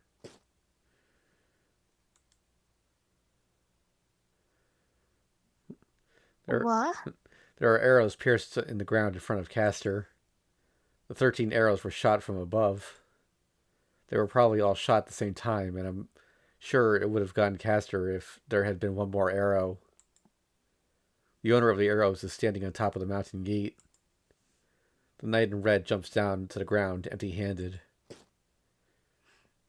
Heh, I thought you'd be dead by now, but I guess you're pretty tenacious. The man, Archer, says so while standing in front of me as if to protect me from Castor. You? Why? I just happened to drop by. Don't worry about it. So how's your body? I should have cut Castor's string with that attack. Huh? After he says so, I check my hand. It moves. My frozen body has its freedom returned with just one attack by Archer. It moves. Castor's binding is gone, but that's good. Do what you want now. Or so I would like to say, but do not move if you don't want to be killed by her. If you move recklessly.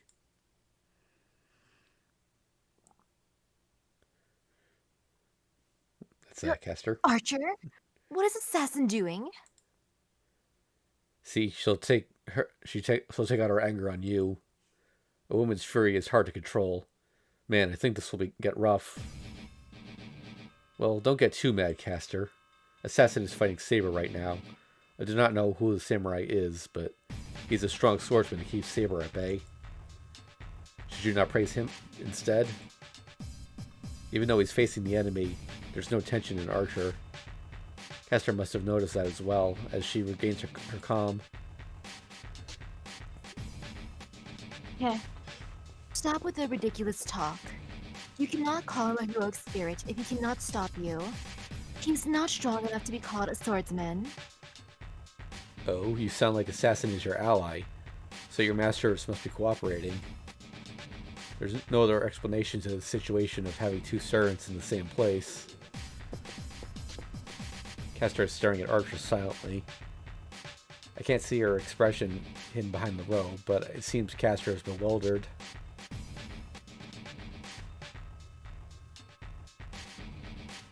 Wait, is that true, Archer?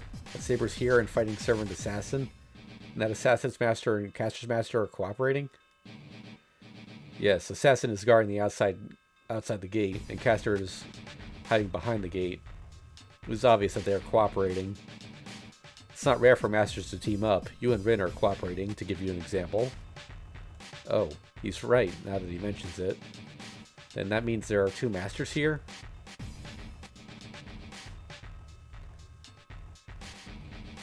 Foo-foo. I was wondering what you were going to say, but you were so off, Archer. Oh, was I wrong? Man, I was confident that you two were allies. Yes, you were terribly wrong. Allies? I would cooperate with that dog, with a man that's under my control. Castor does not stop laughing. The laugh is so unsuitable that the tense atmosphere disappears. In contrast, Archer is gritting his teeth. I sense something that was not there before. It's not Castor's enmity nor the magical energy surrounding this place. For the first time since he came to this place, Archer is showing his enmity. Yes, your guess is correct, Archer. My master is not cooperating with anybody, and the same goes for Assassin's master. No, first of all, Assassin does not have a master. What? Assassin doesn't have a master? What does that mean? Every servant needs a master to exist. Weren't they supposed to disappear if they didn't have a supply of magical energy from their master? Castor, you broke the rule. Of course not. I haven't broken that rule. Magi summon the servants, right? Then what is wrong with Castor, a magus, summoning a servant? The witch in the black robe laughs. That means Servant Assassin is a heroic spirit summoned by Castor. A servant who controls a servant, huh? I see. That is why he's a fictional hero. The assassin was summoned by an improper master. Someone other than the proper assassin was summoned. I don't mind that. It doesn't concern me who the heroic spirit is, as I only need to defeat them. But I'm sure this is all under your judgment, is it not?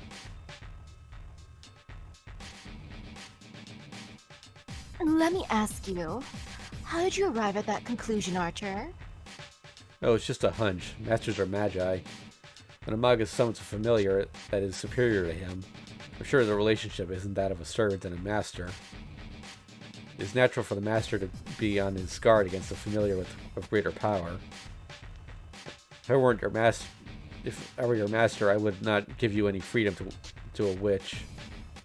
There's no way he would allow you to summon a servant that would only obey your orders.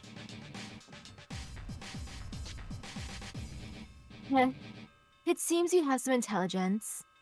All right, I shall dismiss your insult in defense to your cleverness. Kester stares at Archer as she laughs. There's only enmity between the two now. They're about 7 meters apart. With the charge that Archer showed at school, he should be able to slash Caster even before she can finish casting a spell. Let's see. It's her. I understand now. Oh, no, oh, no, Steve wait, and that's I- Archer, sorry. Oops, okay. I understand now. Saber, Lancer, and Rider have strong magic resistance. It is on a different level from this guy behind me. It is hard to affect them with magic. Therefore, you cannot match them since you are a magus. It's only natural for you to resort to tactics. You broke the rules to summon Servant Assassin. You created your territory here and collect souls from the people in this town. You don't fight yourself and merely observe the progress of the war. You go so far, so I assume you must have your master restrained. I'm not sure he's a pup. I'm sure he's a puppet like this stupid master here. She smiles.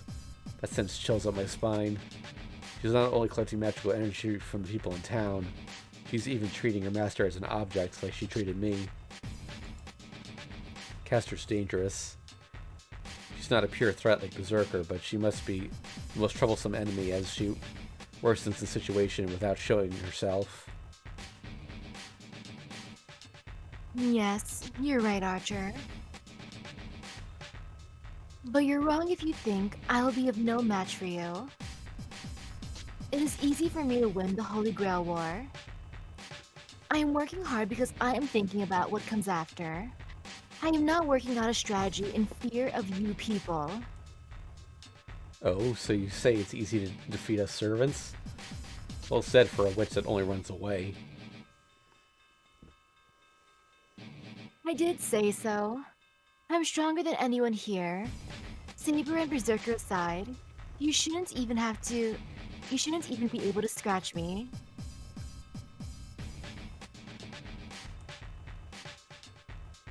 You should be the one thinking about running away. I did forgive you the first time, but there won't be a second time. I will give an appropriate punishment to those who call me a witch. Caster's robe distorts. The magical energy in the air becomes a dense fog and covers Caster's body. Within in front of him.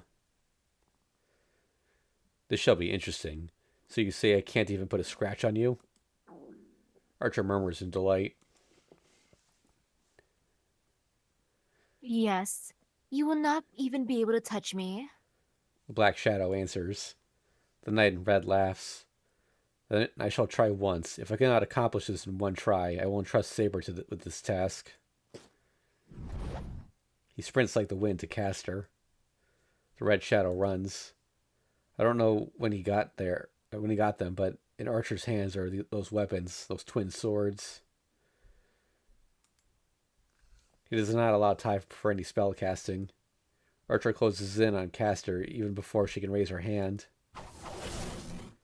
And he slashes Caster in half with the swords. The robe cuts in half, scatters in the wind. Archer appears disappointed, standing in front of the enemy slashed so easily. Must be because it was so easy. She talks so big, yet she lost without even attacking him once. Anybody would lose their spirit. Archer is still holding onto his swords. His red clothing. His black and white short swords are beautiful, and they captivate me. This is strange. Am I captivated by those swords? Those twin swords. They must be great swords with history, but I feel no malice from them. Mobile phantasms are excellent weapons, so it's natural that they're beautiful. If I could see Saber's sword, I bet it would look magnificent. But they're not like that. Fighting spirit that intends to beat others. Desire to be famous. Competitive spirit that tries to beat another weapon. Face to accomplish some great deed. The sense of purpose found in famous swords and demonic swords is not in these. They were made because someone wanted to make them. Unrefined twin swords made without a will, as if to question the meaning of the swordsmith. I think those are swords like that. Mirrored swords without vanity. Black and white, strange swords that represent yin and yang. I'm captivated because their existence is just too beautiful. Caster's slash body disappears. As Archer starts to put his weapon away after seeing it. I think that's her. Too bad, Archer. I did not think that you were that weak. Caster's voice echoes through the empty temple. Archer jumps. This is exactly like what happened here a while ago. The light bullet appears from the sky to pierce Archer, and Archer knocks him down with his swords. No, this isn't like before. What? The ground is scorched red. The magical energy in that small light is about 3 times my full magical energy. Even Archer would have hit his body, would have had his body blown away if he took a direct hit.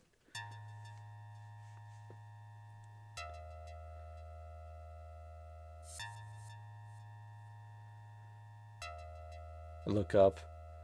There's no moon, and the sea of clouds are different through the night sky. The black magus floats in the middle, as if reigning over the heavens.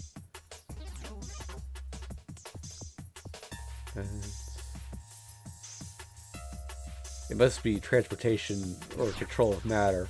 Either way, it seems you could do something close to sorcery in this territory. I have a better opinion of you now, Caster. Wow, no wonder you can talk big. Archer readies his swords while looking up at Caster. Really?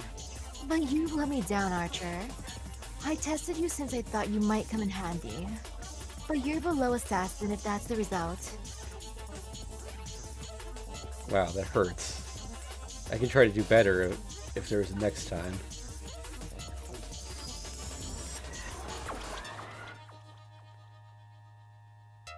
Of course not. Fools do not get a second chance. You will die here, Archer. I'm kind of disappointed she never does this in FGO. Cool, I want to see her become like a moth. Yeah. Damn. Archer starts off. Her sprints get away from Caster to get out of this place. Huh? Do you think you can get away? Caster moves her wand. After the wand targets Archer, something ridiculous happens before me.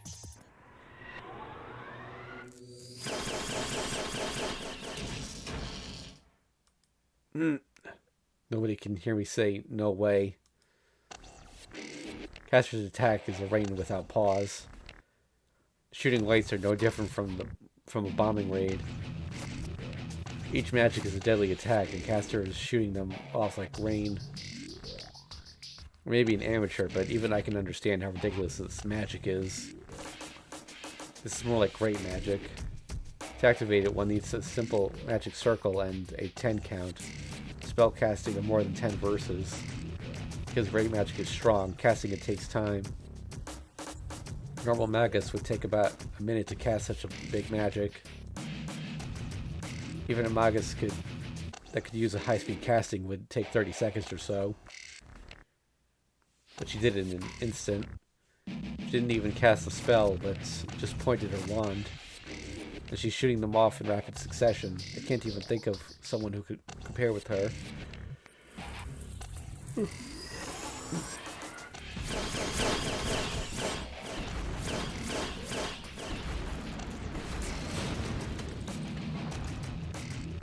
You fox. You must have stored a huge amount of energy shooting that many A-rank spells in succession. He must not be able to avoid them anymore as he runs while deflecting them with his swords. Archer tries to run out of the temple, but he changes course midway. You idiot. How long are you going to just stand there?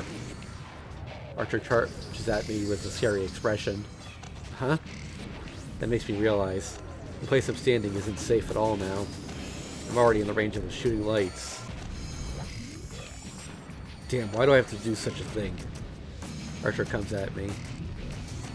The instant I try to avoid him by jumping back. His body is flying through the air. Huh? I try to shake him off in reflex. Can't believe it. Archer's running while carrying me? Let me down, you idiot. What the hell are you thinking? I don't know. Just shut up, you idiot. I'll get a headache thinking about how stupid I am if you tell me about it. Idiot. You know you're an idiot, and you can still call me an idiot, you idiot? Are you a kid or something? You can't be helped if you're a kid and stupid. At least pick one, you idiot. Archer must be frantic as his words make no sense. I've been saved by him, but I just can't accept it. You just let go of me. I can take care of myself. I can take care of this myself. I don't need your help. No, more than that, I can't stand to be a burden on him. Archer should have been able to escape by now if he were by himself. But the exit is farther now that he came to save me. He must be an easy target for Caster, as she's above us. Archer, are you listening to me? I see. I guess then I don't need to hold back. Then Archer suddenly calms down and kicks me off him. Gah! My body hits the ground. He must have kicked me hard as I fly at least 5 meters. You... I bear my pain and get back up. Huh? Archer has stopped. The shooting lights have stopped as well. The only thing here is the freezing air. Hey, I finally notice. Archer's surroundings have stopped as if everything is frozen.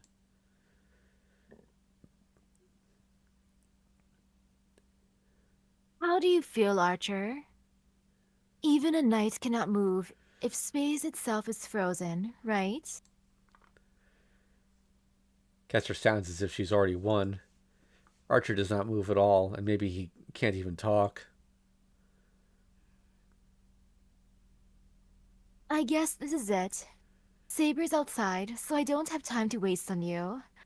I don't know which hero you were, but this is goodbye for you.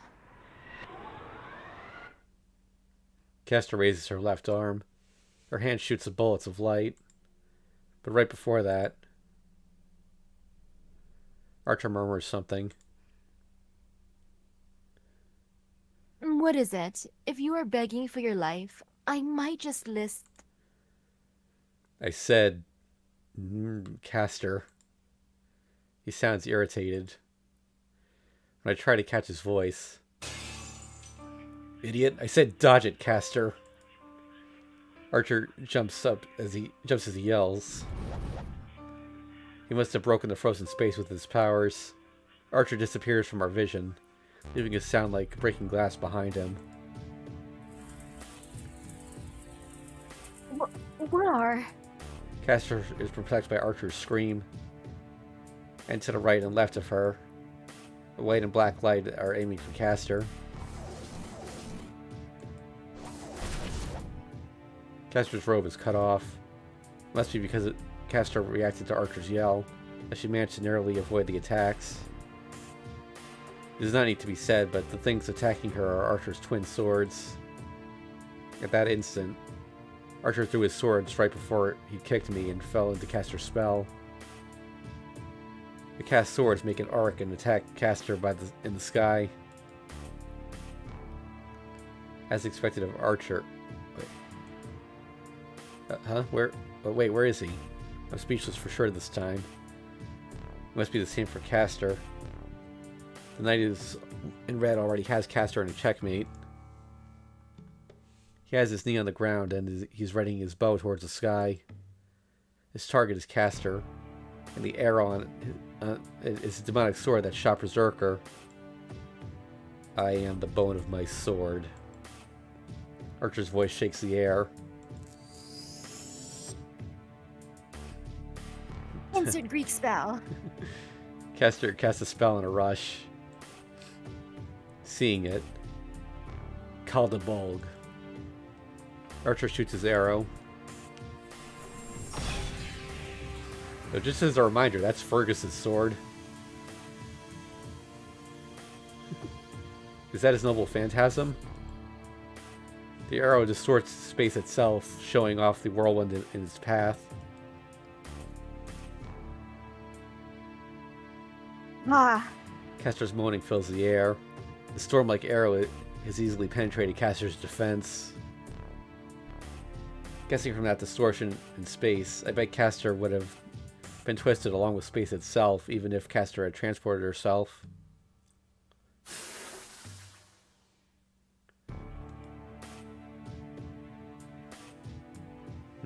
But Castor's still alive. Her black robe is scattered, and the body underneath the robe is cut up.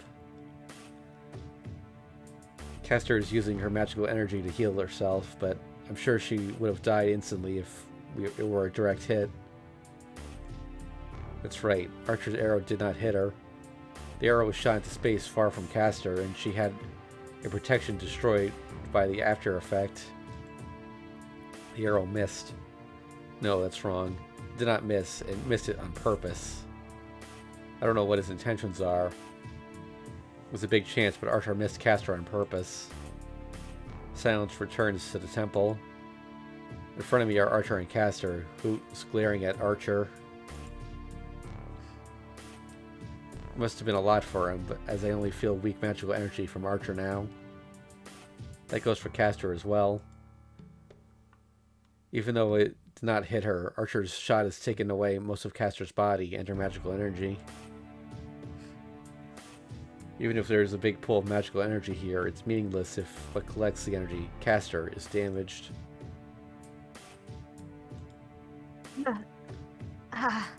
Castor comes down without spirit. She managed to form her body, but there's nothing inside. It should be impossible for her to continue fighting.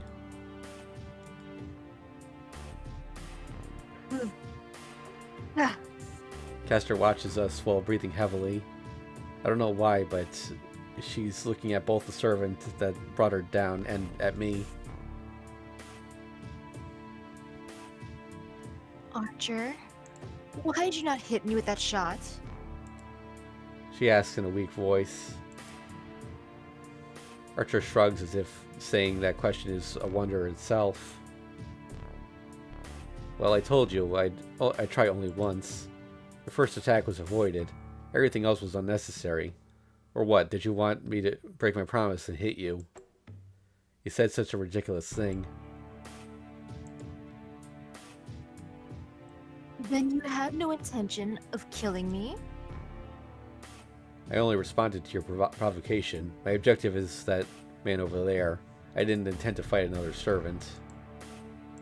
He certainly didn't have any will to fight it from the beginning. I see. It does not look like you came here to fight me, Archer.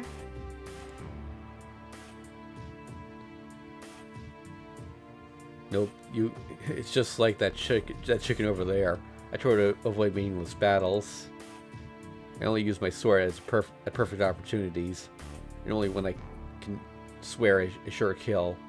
I don't like killing meaninglessly. What's so funny?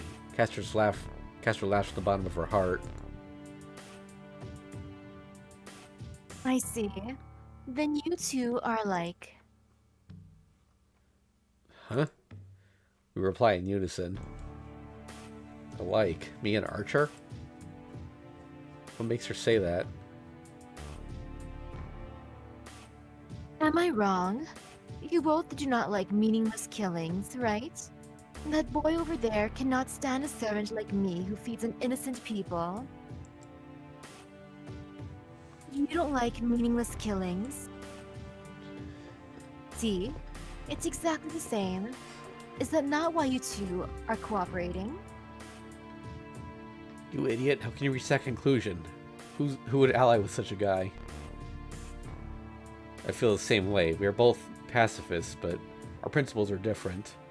It is my principle to take care of problems early on. I do not ponder forever like this man.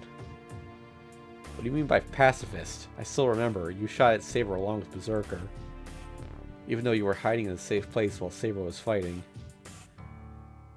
It couldn't be helped. You were not cooperating back then. It's just that defeating Berserker came before Saber's safety. Or what? Don't tell me that to save everyone I see. If that is the case, Berserker would have to be saved as well, and I would not be able to fight him. We glared at one another. Man, I just can't get along with him. Why does everything he says get on my nerves? Who? Then Castor laughs even more, seeing us like this. I like you two. Your powers and how you two exist are rare. It would be disappointing to make you two my enemies. I tilt my head in wonder. Archer looks away from me and glares at Castor. Hold on, what do you want to say? Can you not tell? I'm telling you to ally with me. I can provide you two with a better partners. I can give you, boy, a servant superior to Saber. I can give you, Archer, a contract with a magus superior to your master. My mind freezes. I question her sanity for asking such a question.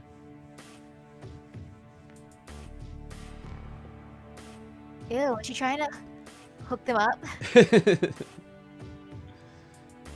It can't be a bad proposal. I told you two that I'm prepared to end this war, and winning is easy. How about it? Should you not cooperate with me if you want to survive? I don't even need to think about it. I decided to fight since I want to stop people like her who would involve innocent people. So I can never accept her offer. I refuse. I won't ally with a witch like you. I declare so. This is a natural response. We can't cooperate with the servants, and more than anything, we won't betray our partners. I'll be fighting with Saber, and Archer will not do anything to betray Tosaka. Wait, why is he silent? Hey, Archer. I refuse. There's no reason for me to need your power. Before anything, your territory is too weak. No matter how strong it may be, it's still not stronger than Berserker. It's not a good enough condition to accept your offer. I sigh with relief. I had a bad feeling, but he's not like that. I hate him, but he's still firm on his beliefs. I see. So there is no negotiation? No, but I have no intention of fighting you here. It's by my own choice that I'm here. It's not my master's order, so there's no reason for me to defeat you. How about we call this a draw? Huh? I doubt my own ears. Did you just say he'd let Castor go? That's unexpected. Your master was after me, right? But you're saying that you will let me go? Yes, I don't care how many people you kill here. It's something I'll ignore. Oh, how terrible of you. You think poison has its uses?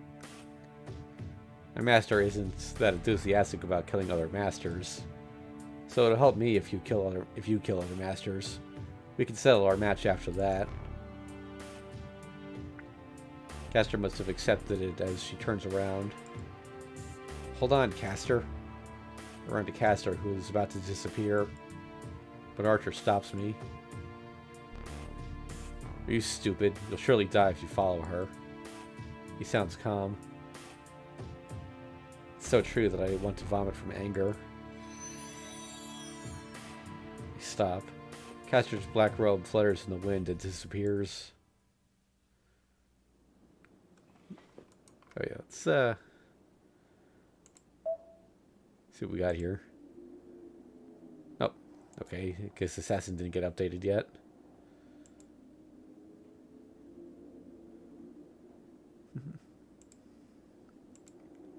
Still no information on her. Also the weapon. Yep, Calibo 2. Yep, here's an early mention of Fergus. As the 2 in the name suggests, it's a different weapon from Fergus's sword. Archer has applied improvements particular to himself. It's a noble phantasm considered a natural enemy of Cuchulainn, the great hero of Celtic myth. The wielder of Caldebulg is Ulsterborn. Cuchulainn has a duty to be defeated once by the sword due to his Gias. I like how we got Caldebulg 2 before Caldebulg 1. Castor has disappeared. Only Archer and I remain here. His figure just gets on my nerves. Archer has saved me twice already. Castor would have taken my command spell without him, and I'm sure I would have died from the flight. This is different. I can't forgive him for letting Castor go. Archer, why'd you let Castor go? It's because now is not the time to fight her. Even if I did attack her, she would have just run away. Don't tell me you did not see her teleport. It's certainly true. We wouldn't be able to get Castor if she really wanted to get away. After all, this is her territory. It's that witch. Even if she may have been weak, I'm sure she had at least 1 or 2 more tricks left up her sleeve. I see you understand now. If you want to defeat Castor, we have to defeat her master. Even if she can teleport away, she will eventually disappear if we defeat her master. Going after the master, not the servant. That's the correct and safest approach to the Holy Grail War. I know that, but you're going to let her get away? The incidents in town are all her doing. There will be more victims until we stop Castor. I can't ignore her and let her be. Why? It's not something that... Excuse me. It's not something that is harmful to you. Actually, I would like for her to continue. Castor will keep sucking up magical energy and eventually defeat Berserker. We can defeat Castor after that. Rin and I can defeat Castor, but not Berserker. I'll let Castor do as she wishes until she defeats Berserker. My head heats up. I get so pissed off that I want to punch Archer. Don't be ridiculous. Tosaka won't do such a thing. You're right. That's why I want Castor to do so as fast as possible. We can't avoid fighting if Rin finds Castor. It would be ideal if Castor could defeat Berserker right before that happens. I don't know how many people will be sacrificed, but it should be cheap if Berserker can be defeated. Humans die anyway. It will not change the ultimate result, no matter how they die. Castor's too reserved. She should not only take her magical energy, but their lives as well. It'll be easier for me to fight if everyone in this town dies. My master's too optimistic. If that happens, I'm sure she'll do anything to win. The knight in red states with a smile. He says it with delight. That the people here are only a bother. He's saying the same thing Castor said. Oh, I think you know that Rin's the type that is concerned with formality. She's great as a magus, but she's not dirty enough as a master. I wouldn't be this troubled if she would be more like Castor. You! I punch at Archer's face. Of course, it does not hit Archer, as Archer avoids it without trouble. What are you doing? I thought we were cooperating. Shut up. I'm not like you. I can't sacrifice people around me to win. I feel the same way, Emiyashiro, but you cannot save everyone. For example, the damage will extend beyond this town if Castor obtains the Holy Grail. That goes for Ilia's Veil and the other masters.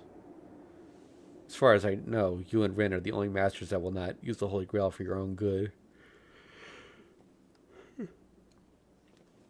Therefore, there will be more victims unless we win the Holy Grail War. In that case, we will sacrifice the people in this town for our benefit. It will be exactly as you want if the damage is reduced as a result. My head is numb. He doesn't even need to tell me that. One cannot save everyone. Kiritsugo always said that. So I shouldn't feel anything, even if he says so, but it just pisses me off. You said you do not want to involve innocent people, right? Then accept it. Nobody can be saved if you try to save everybody. As Castor said, we are similar, unfortunately. We would have to cooperate if we do not want any victims. No, I won't cooperate with you. I will never accept you. I see. You only trust Rin, after all. I turn my back to Archer. I'm different from him. If I can't ignore Castor, there's only one thing I need to do. Do not tell me you'll go after Castor. I ignore him and keep walking. Head inside the temple. Since this is Castor territory, her workshop has to be inside the temple somewhere. I cannot believe it. You cannot match Castor by yourself. You should stop if you don't want to die. Archer follows me as if he has more to say. Man, are you going to throw away the life that I've saved? I don't mind, but at least thank me before you die. I helped you out of kindness. I won't ask for you to treat me like your savior, but at least thank me like a friend. Man, he's really getting on my nerves. Shut up. I won't feel any friendship towards you. Just go back to Tosaka's place. I won't ask you for help, even if you offer it to me. I look away and walk towards the temple again. There. I see. Good thing you don't like me. A chilling intent to kill comes from behind me. What? I jump back as I turn around. At the same time, Archer swings his sword. Gah! I'm cut at my shoulder. My blood comes flowing out, and my consciousness will fade away if I let my guard down. The pain is so sharp that it feels like my body is burning. I back up with wobbling steps. It's not to run away. I just don't have any power, so my feet move back to try to keep my body upright. You... I missed, huh? Must have been my mistake letting out my intent to kill. Or it may have just been your cleverness in jumping back instantly. Well, I don't care either way. Archer walks towards me with the sword wet with my blood. Gah! I'll be killed. I feel I'll be killed, so I move my feet in desperation. The temple's exit. I slowly retreat, trying to make my way to the mountain gate. He must know this is a fatal wound. Archer walks toward me without hurry. My mind's fading. I don't know what I'm doing. I don't know why I'm heading to the mountain gate. I don't know why I was attacked. My mind is flowing out along with my blood. Maybe I'm still conscious because of the sword he's holding. The white short sword. The plain swords are captivating my eyes, and they are stopping me from closing them. Ugh! But it comes to an end. The mountain gate is behind me when I realize. Even though the steps are somewhere behind me, I can't even turn around. It's because Archer will save Emiyashiro's body and will slash Emiyashiro's body in half if the moment I turn my back. This is it. Since you do not have a reason to fight, die here. He raises his sword. The white yin sword raises like a guillotine. What? Reason to fight? That's right. It's only hypocrisy for you to fight for someone else and not yourself. You only wish for peace and not victory. Such a thing does not exist anywhere in this world. What? I oppose Archer's words in my fleeting consciousness, but my body and mind are about to disappear. Farewell. Drown in your ideals and die. His voice is filled with hatred. He swings his yin sword, Bakuya. He aims for the wound on my shoulder to cut my body for sure this time. But right before that, I want to oppose him so much that I jump backwards. His sword cuts through the air. My body flies through the air. The bottomless darkness is behind me. A big impact. After that, my body rolls down the stairs.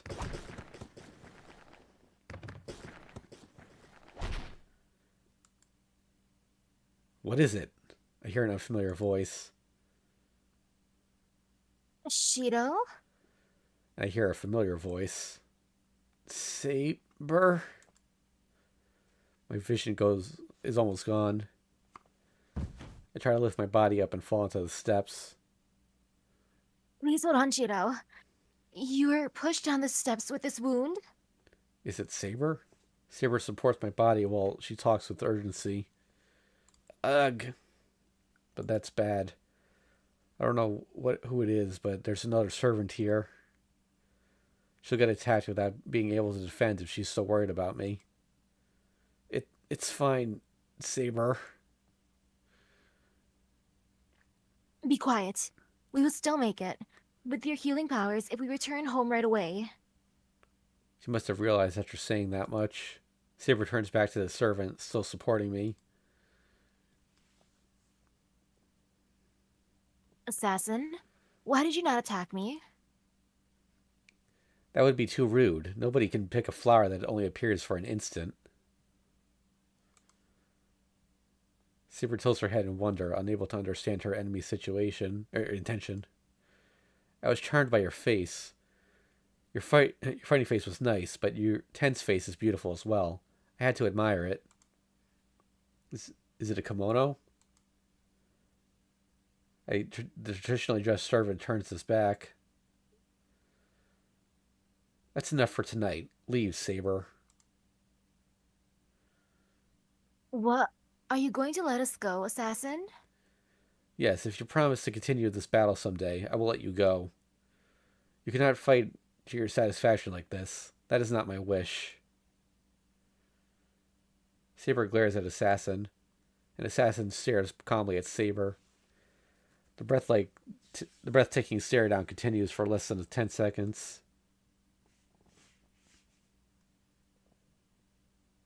I understand, Assassin. I shall settle this match someday. That is a good response. I will be waiting, King of Knights. Saber goes down the steps with me in her arms, but I see the knight in red running down from the mountain, determined not to let me go. Archer? Saber says so in wonder. He said he will kill only when he swears to kill. That there's no way Archer will let me go. If he uses his sword to kill me, I'm sure he will kill me no matter what. His red robe flutters like a wing. It doesn't matter if Saber's here or not. Archer jumps down and slashes his sword at me. Swords clash. The sword attacks with lightning speed. The intercepting blade parries Archer's attack and goes for his neck.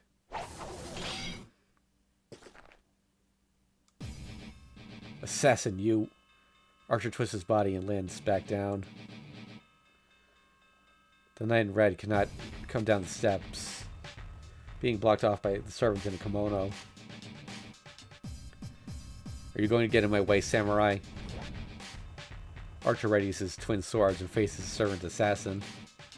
Assassin readies his sword as if nothing has happened. That's my line. Are you going to get in my way when I have told them I will let them go? He says so with delight. I don't know what he's thinking, but he must really be letting us go. In any event, my role is to guard the gate. I won't let you through alive, nor will I let you out alive. I'll let you go on your way in, but it's a different story on your way out. Your head is not elegant, but I shall accept it for tonight. His intent to kill leaks out. Assassin's intent to kill is as sharp as his longsword. It's not overbearing like the ones Archer and Saber have. But an enmity sharpened to the extreme is going for the enemy's neck. Well said. A mere tool of Caster could not even hurt Saber, who's going to fight me. That goes for you as well. I sent you to surprise that fox, but I'm disappointed that you came back for your own safety. They only confront each other for a short while. They attack each other with amazing techniques. I'm fascinated by the scene. To be honest, I can't understand Assassin's techniques. Even to my experienced eyes, it's way too fast, too sharp. But that's why I'm fascinated by his technique. Dancing twin swords. Archers defending Assassin's incomprehensible attacks with a technique I might be able to acquire. To be honest, you could say I admire it. He's fighting off Assassin's demonic technique with techniques only trained by his will and not his natural talent. Damn, it's naturally strong. Strength unlike Tosaka or Saber. All the training he went through because he's not extraordinary. He probably had nothing. That's why he took a small thing he had, trained it with all his might, and got to that level.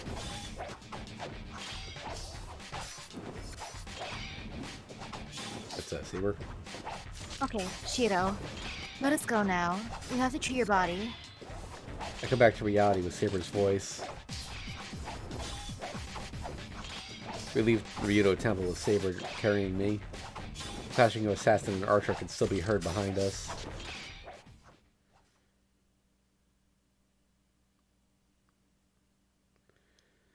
My wound is almost healed by the time we get back. Saber's self-healing powers might be flowing into you since you're connected with her.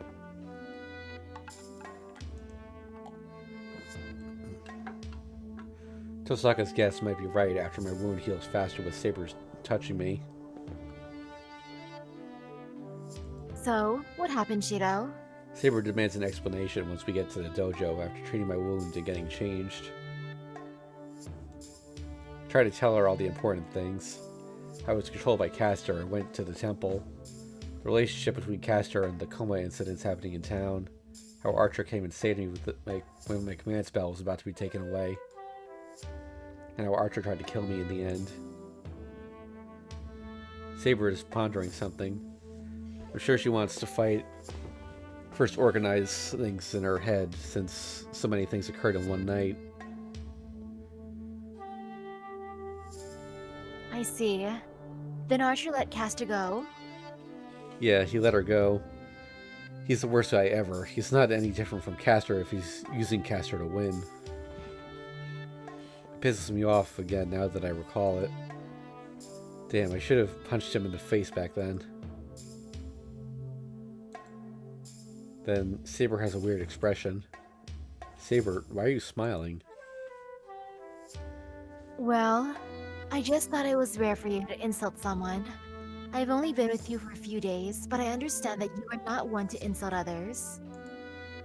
Now that she mentions it, I contemplate my immature actions for complaining. But I can't help it. Archer said that he said things that deserve it. And most of all, he insulted his master, Tosaka. Yes, but Shiro, I would like to ask something. Are you angry at Archer's betrayal? It seems you are not mad at Archer for attacking you. Huh? Oh yeah, so the fact that Archer tried to kill me would be betrayal. But that's No, it doesn't mean he betrayed me. I haven't made any promises with him for a fight from the beginning, so I think it's fair even if he attacked me. That is true, but geez, you're a mystery to me. She says so in utter amazement, but I think there's some friendliness in her tone. I feel the same way as you, Shiro. We cannot let Castor be, but Archer is not cruel. Huh? What part of our conversation were you listening to? Everything. Based on all that I've heard, I am saying I have the same opinion as you. And his sword technique is a clear stream. He must not have anything evil in his mind. I believe his dance-like techniques indicate his character. I like it even less now. Something's wrong with Saber to praise him. First of all, Archer's technique is... Oh. No, I was crazy back then. It's like a yogurt that's about to expire compared to Saber. What are you saying? His technique is nothing. He couldn't kill me even when he attacked me by surprise. How can he call himself a servant like that? It is because you have a talent as well, Shiro. You should be able to be as good as Archer if you train for a long time. Gah, I can't object if Saber says so with a face like that. Anyway, it seems Saber approves of Archer's technique. I don't know why, but I don't like that fact. Saber, you said I have talent, right? Yes, you will be a good fighter if you train for a long time. I've decided. Teach me stuff as soon as my wound heals. Not how to survive, but how to fight. I hold Saber's hand and stare at her directly in my eyes. Eh? Oh yes. I do not mind if you say so. Alright, I have no complaints if Saber can teach me. I won't make the same mistake I made tonight, and it's not like me to keep running away. More than anything, I cannot lose to that guy who said we need more victims in order to reduce the number of victims.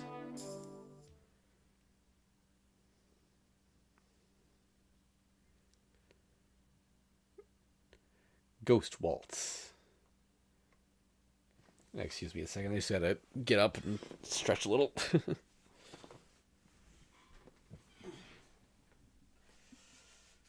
But good job, Emiya, finally asking to learn how to fight.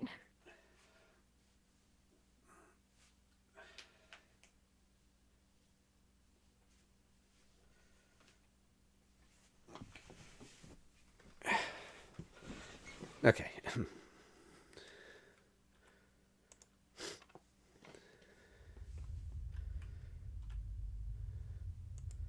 Huh? When I come to, I'm in a strange place. The barren land is endless, and I can't see past the horizon no matter how hard I try. The unceasing wind stirs up golden sand, stinging my eyes. I stand absentmindedly in it all. There's no need to hurry. I know this scenery. I remember seeing it in a dream before. So I understand this is a dream and wait for the dream to end. I suddenly feel something strange in my arm. A metallic sound. I wonder what it could be and roll up my sleeve. There, my arms are a sword itself. Wah! I jump out of my futon. I check my right arm even before I notice I'm in my room. It's fine. My right arm is my right arm. It's not steel, nor is it a sword. It was a dream. I sigh with relief. I don't know why I saw a dream like that, but it might have to do with me making a contract with Saber. Oh, god damn it. Internet OBS is going...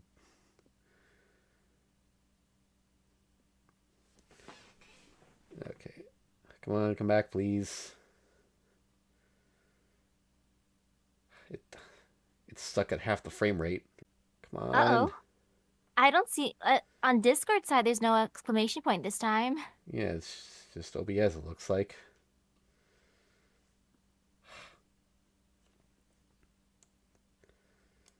Oh my god, it's staying red for a while now. Jeez. Oh, and it's going down to 0. Uh-oh. Come on, come back.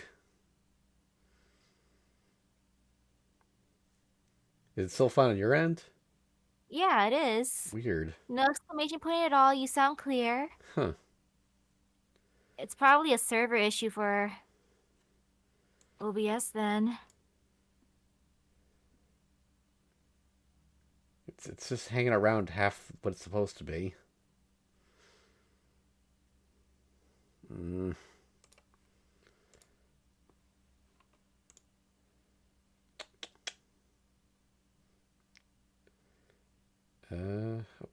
It went up for a second, but it stayed red, and now it's back down again. Shoot. Don't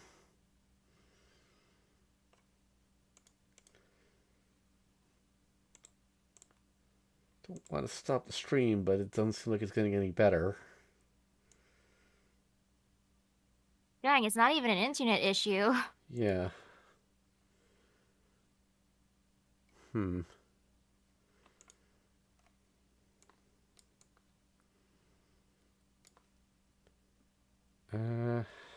Seems to be live.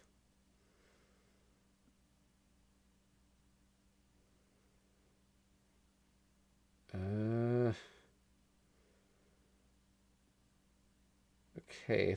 All right, I'm green.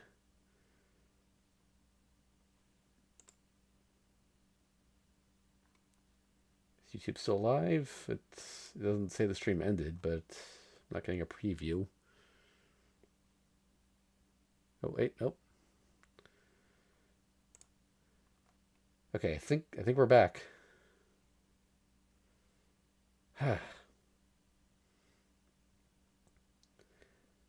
Okay, we are holding steady with 69 dropped frames. Geez. All right, sorry about that, folks. I think we're back now. I guess I'll go ask Tosaka when I get the chance. More importantly, I have to go prepare breakfast now. It's before 6 o'clock.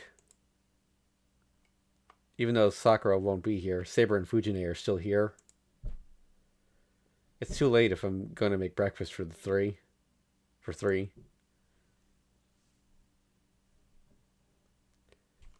I head to the living room quietly. I try and I stop and try to figure out how they're doing on the other side of the show. Oh, it dropped again. Dang. What, 0? Okay, this time I see exclamation point. Oh god. Oh, disappeared though. Okay, all right, this time it seems like it might have just been a hiccup. Well, the good news is we're getting fiber this week. Oh, nice. Yeah. I finally got That's it. gonna be great. Yeah.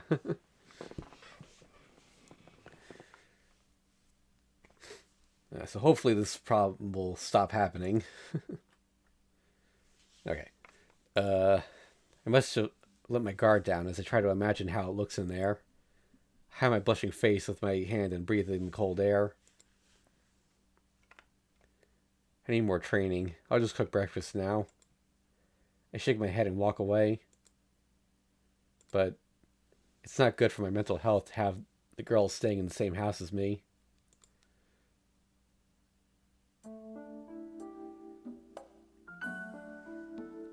I'm going ahead now. Don't be late, even if you're by yourself, okay? Yeah. You do your best on your morning work too. Yeah, thanks, Shiro. Your food was really good. Fujine bows and heads to school. Well, I still have about 30 minutes. I'm already done cleaning up, so act on the decision I made yesterday.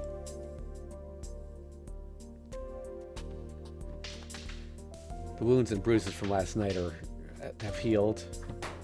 I have some time, so I'll go and train with Saber. The sound of our Shinai echo. The clashing sounds rather impressive. I guess I can't take the phrase learning by watching others too lightly. Just imagining a role model makes my Shinai lighter and easier to handle. As usual, Saber is repelling my attacks without losing her breath. But is something wrong with her memory? With her this morning? Until yesterday, I wouldn't receive a counterattack and been knocked on. Would have received a counterattack and been knocked unconscious the instant she parried me. But her counters are avoidable today if I become desperate. Well, by avoidable, I mean I don't get knocked unconscious. Saber's counters are still very effective.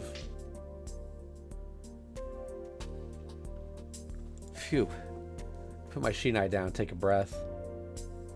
The clock is already pointing at 8 o'clock. It's been an hour since I started fighting Saber. It's true that Saber wasn't up to par, but I could react better to Saber's attacks, and I was so into it that I forgot about time. Wow, I've let out some good sweat, but what's wrong with you this morning, Saber? I'm less scared of your attacks today compared to yesterday. That is not true. I fought you like I did yesterday. If you think I went easier, it must be that you are improving. Huh? I've improved? Saber nods. It doesn't seem like flattery, and Saber's not one who would say such things. Really? I am surprised. Your technique is so different from yesterday's. She declares so. Really? No, that can't be true. Must be that you're not doing so good today. All teachers would lose their jobs if someone could get better in a day or two. I feel the same way, but let me see. To put it clearly, there are less unnecessary movements in you now. Your body's already fit, so you can improve just by learning proper techniques. There's less unnecessary movement? Come to think of it, my body did move well this morning. It felt like my Shinai automatically parried Saber's, even though my body couldn't react to it. I only copied him. I murmur. Wow, in this route, not only is he smarter, he's also better skilled. Yep. As I thought, you ask me for teaching, but you copy Archer's technique, huh? She must have already known as she glares at me. Huh, wow, you can tell? Of course. You did not have a basic style before. Anyone could tell if one base entered your style. She looks away as if she's disappointed. It's not like I ignored you. I guess you can say his figure got engraved in my mind because I was with him all yesterday.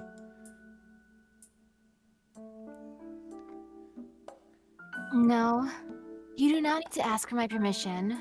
I have no complaints if you are to become stronger. Well, the thing is also last time he couldn't learn from Archer because he was injured for half the story. Yeah. Liar. What is it with that disappointed face? I'm telling you, I'm sorry. Even if I wanted to use you as my model, I can't even see how you're attacking. We have different physiques, so it's impossible to copy you. You are certainly right. So I am just your training partner, huh? Ugh. I feel like I've gotten myself into a deep hole. No, let's not talk about this too much about this. Anyway, I can fight a bit now. What are you saying? Your technique did improve, but it is on the level of barely being able to fight. It is not something that can match Archer or Berserker, so please do not challenge them by yourself under any condition. Saber declares so. It seems like she's a master that's remonstrating, an elated student, and it brings a smile to my face. How charming can this cute master be?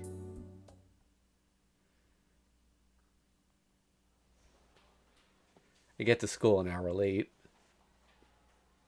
The hallway's filled with students because it's break time. The class must have just ended for 2C as many familiar people are coming out of the classroom. Yo, I don't know why, but Tiger was really pissed. You should be prepared for it in the fourth period. Oh yeah, we have English today. I read the classmate that gives me the ominous news. The instant I get to the door and go to my classroom. The world history teacher comes out. Good morning, Sensei. You were late. You were late, Emiya? We went over what would be covered in the exam. Be sure to get it from a friend later. Okay, I'm sorry for being late. Kuzuki nods and leaves. He's Kuzuki Soichiro, the Iron Teacher that teaches world history and philosophy, and is also in charge of the student council. He's just as he looks, and he's a rare teacher that gains popularity as the students progress through school.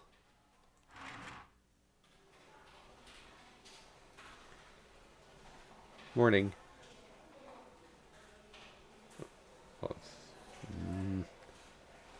Okay. Sorry. I saw the number jump up for a second, and that usually means it's going to go down, but it's fine. I go up to my desk while greeting my classmates. For a second, I regret that I was late.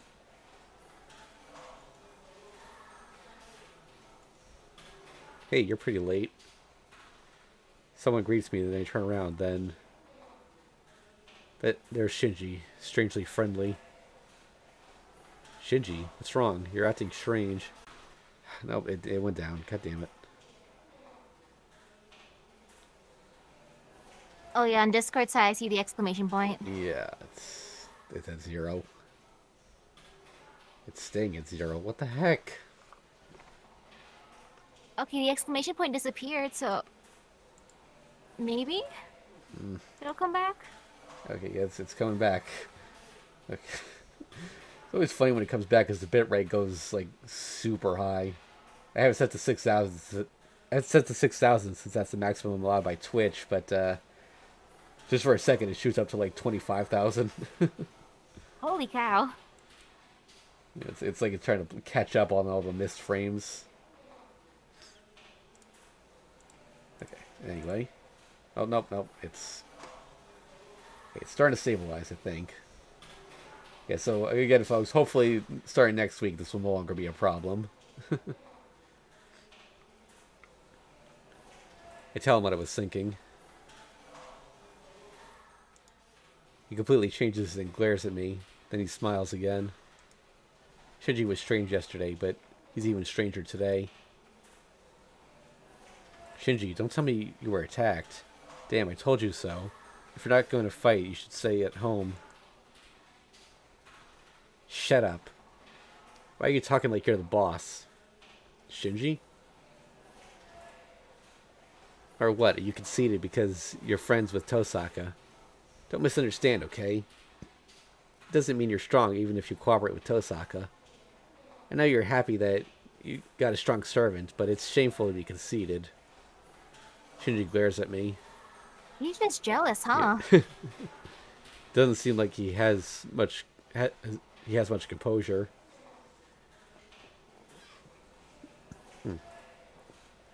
Oh well, it's good that you came. See, it would have been boring if you didn't come.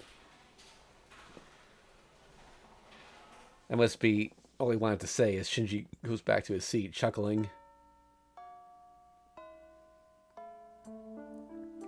The classroom gets loud once it's lunchtime. Huh? Issei's already gone. Must have gone to the student council room again because of his lack of sleep today. His lack of sleep thing.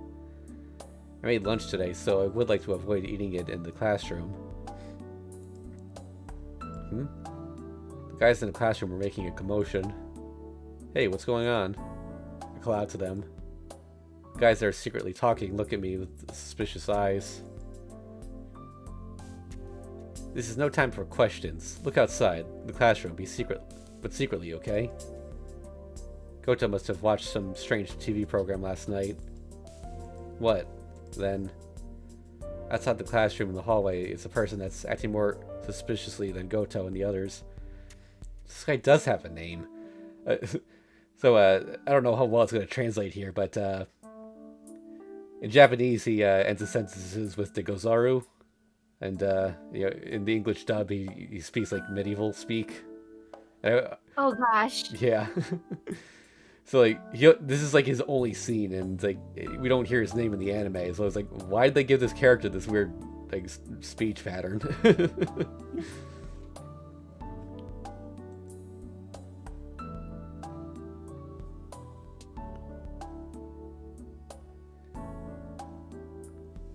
It's Tosaka from 2A. Does she have some business in our classroom? She has to. I've been peeking at her for a while, and she's been doing the same. She's peeking into our classroom in a casual yet bold manner. She passed our door 7 times. No, that makes 8 now. Yeah, this can't just be a coincidence. Is it just me, or does she look like she's glaring? Doesn't she usually look calmer? Oh, you think so too? I have no idea how many people are here or who's talking, but... Oh, you think so too? Yeah, she's getting angrier the more she stays out there. It's harder to go near her now. She must be irritated. Is something annoying her? It seems like the person she's waiting for isn't noticing her, rather than not being here yet. It's like she had a birthday present for someone, and she's really pissed now because that person hasn't noticed it even after a year. Goto, you give ridiculous examples. You're too accurate. What were you, a general in your previous life? The guys are saying whatever they want. I timidly look out the hallway again.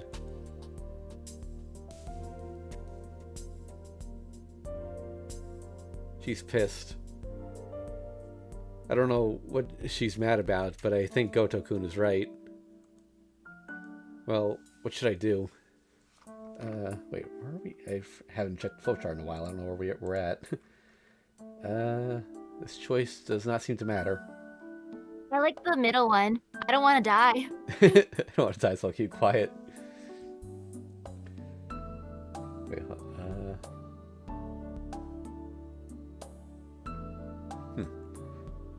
the flowchart's kind of shaped weirdly here, but apparently, let's see. Apparently options 2 and 3 lead to the same scene. I'll keep quiet. I don't know what'll happen if I go out to the hallway. Tosaka's possible scheming does not even need to be mentioned. But I'll get bashed if the guys see me talking to the class idol, Tosaka Rin. I'll ignore her. I'll pretend I didn't see her. I take my lunch out of my desk. It's dangerous to eat my lunch at the classroom, but it's more dangerous to go out into the hallway and get caught by Tosaka. I'll hide myself in the classroom today. I'm sure Tosaka won't have the means to break through the impenetrable protection of the lunchtime classroom. Huh? Tosaka went back to Class A. Oh, so we'll never know why she was here? Well, maybe she was just taking a walk. Tosaka seems to do crazy things from time to time, right? Do you know the story of how she almost jumped off the rooftop trying to dump a third year she wanted to go out with her? You're wrong, it's the third year that almost jumped off. She said she'd go out with him if he would stand on the edge of the roof for an entire day with her. The guy didn't come to school for 4 days after that. But I wonder why she did such a thing. Tosaka sounds the type who would come out and say no. Oh, that? According to Tosaka, it's the theory of falling in love on a bridge. She thought she wouldn't be able to love him, so she tried to spend a day with him under a tense state to see if she would fall in love with him. She's amazing, as it's nothing slowly people would ever think of. I stopped as I opened my lunchbox. Tosaka has such a legend, huh? Alright, I'll be careful next time I go to the rooftop with her. Huh? How fortunate, Tosaka-san's back. But she's different now. She's about ready to kill before, but she's so calm now that I feel a chill. That's the smile of an angel. I think it shows her determination. If that's the way you're going to be, I won't hold back on you either. I feel a terrible chill. It must be because of Saber's training and my ability to sense danger is sharper. I take a peek out to the hallway. Tosaka's standing there, smiling with an eraser that she must have brought from her classroom. In that instant, the eraser she threw hits me right in the forehead. What? Emiya-kun suddenly flipped over? No way, what'd you do, Emiya? Was there a banana peel under your chair? Is that a ninja move? Is it Emiya? Ouch.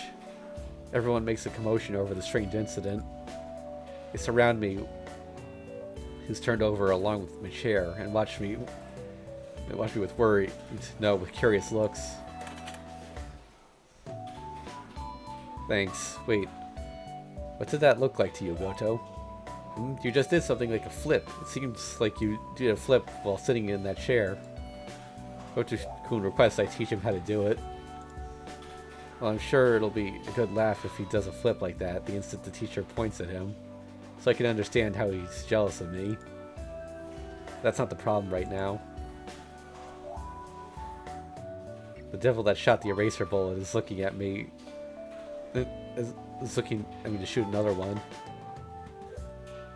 Sorry, Goto. I'll talk to you later. I have urgent business. The desk is safe, so I grab my lunch and get up. But it hurts. More so than the hip I hit. The forehead where the eraser hit me is hurting. Tosaka, you... I scream at the shooter while holding onto my red forehead. Heh. It's your fault for standing there absent-mindedly. It's nice to eat lunch peacefully, but you're in no position to do so, right? But flipping a person over is doing too much. I would have died if I was unlucky. No way. You don't have a body that'll die so easily. Well, I don't care about that. I want to talk to you, so follow me.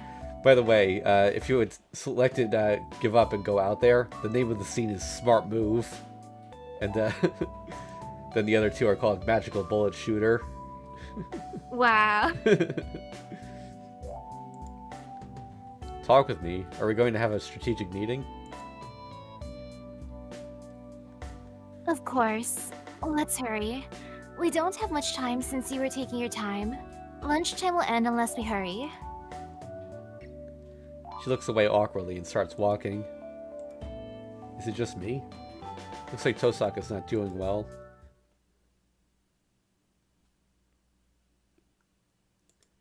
So she brings me to the empty rooftop. It's cold. The rooftop is mercilessly cold. The rooftop will be filled with students enjoying the wind and scenery during summer, but it's completely isolated during the winter. It's cold. I say it one more time. It's an honest opinion as well as an objection made to the person next to me. What? Suck it up if you're a man. My objective is dismissed in a flash. This way, Emiya-kun. It's less windy and nobody would see us here. She must not intend to look at me as she moves in a hurry. I ate my lunch. She must have called for me since she wanted to talk to me, but she doesn't say anything at all. And when I take a peek at her, she's looking at me as if she wants to say something. I keep eating my lunch. I won't be able to keep my sanity unless I do, so I don't care that it's cold or that there's no conversation. It's just that this is really troubling. There are limited places to get away from the wind, so inevitably Tosaka is eating her bread right next to me. We're so close that our shoulders would touch if I moved a bit. Doesn't this look like we're eating lunch together? I tried hard to keep my face from blushing. Damn. Why didn't I realize it when she invited me to the hallway? It's only natural that I can't calm down. The person next to me is a girl I admired, even though she's my ally now. I can't say this no matter what, since Tosaka would just laugh it off, but I really wish she'd be more considerate. My chopsticks hit the bottom of my lunchbox.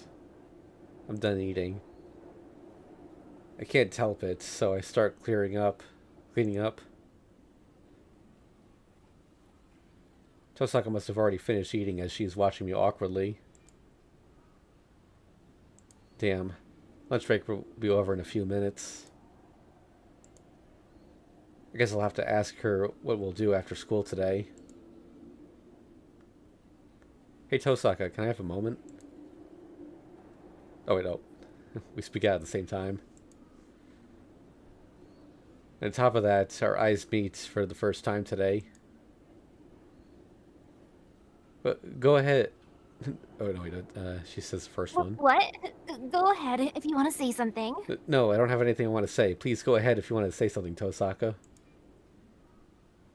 We talk at the same time again and avert our gazes from embarrassment.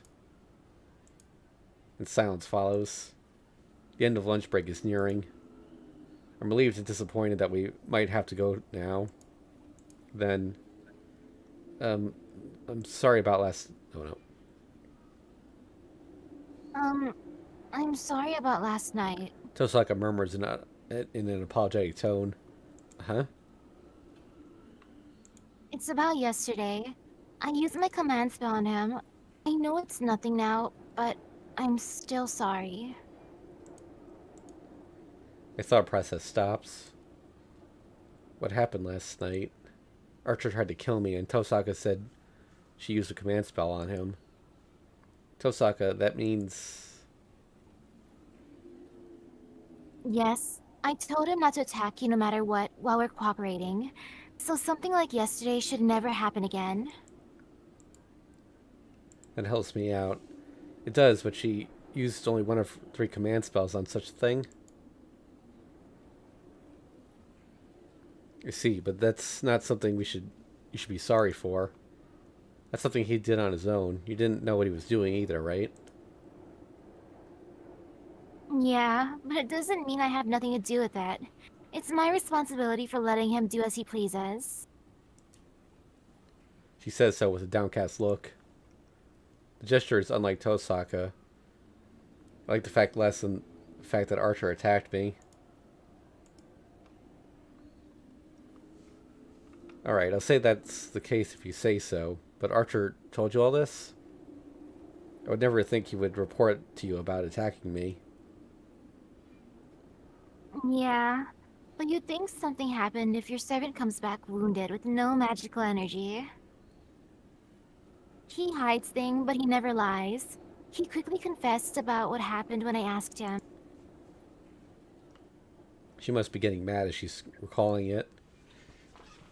Oh, you're back to your normal self. Yeah, it's not like you unless you're like that. Hey, what's that supposed to mean? It's fine. So, where's Archer? I left him at my place. He's been acting strange since last night, and I don't want to let him see you a day after such a thing happened. True, I don't want to see him either. I'm sure we'll just insult each other if we see each other again. I see, but do you know why he attacked me? He said having fewer enemies is better. He said something about how you can be ignored, but how he has to defeat Saber because she'll get in the way later on. He said it'd be troublesome if you got controlled again like yesterday, so he decided to kill you. Damn, I can't object to that. I'm certainly a bother that I'm certainly a bother as I almost fell for Castor's trap. He must have determined that I'm a burden the instant Castor controlled me. I understand now. Then let's end this topic right here. There was some fault from my part as well, and in any case, I don't know what would have happened to me if he hadn't come. See, they cancel each other out. You don't have to feel so bad about it.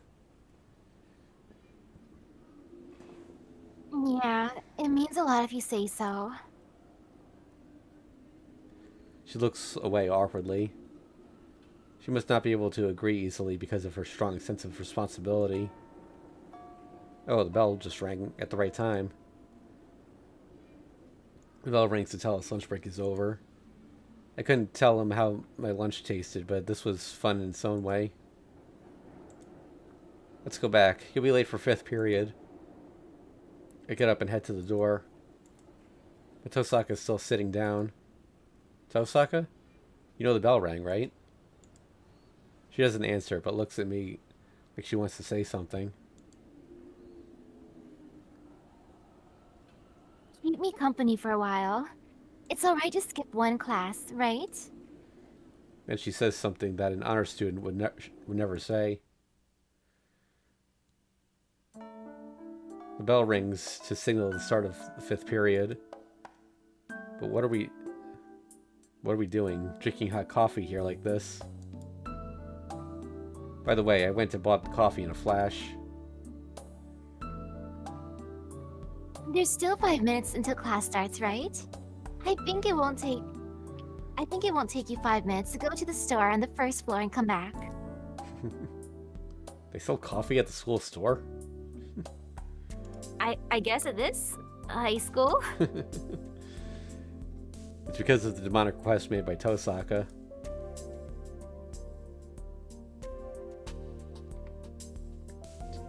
So how is it for you?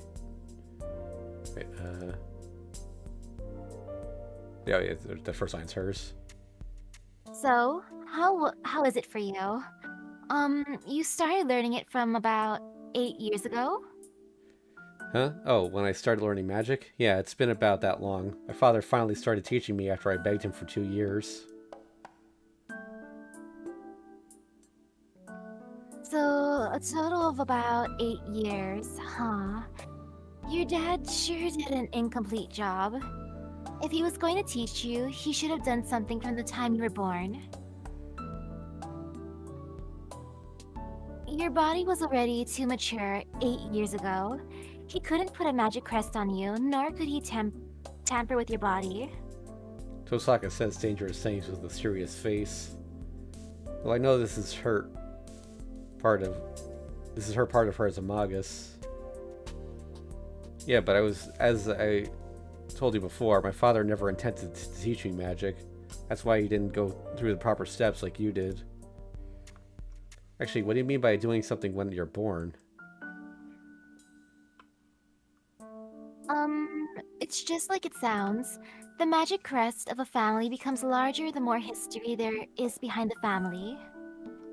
A magic crest is a magic circuit taking shape, so engraving it into someone causes the human body to reject it and causes serious pain. So we implant it bit by bit from the time we're born to moderate the pain. We also drink bitter herbs and ground bones to create resistance in our bodies.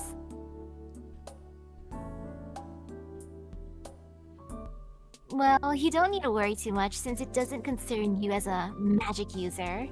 And it's troublesome if you start copying it and do reckless things. I don't intend to, but are you alright? It sounds pretty bad from the way you said it.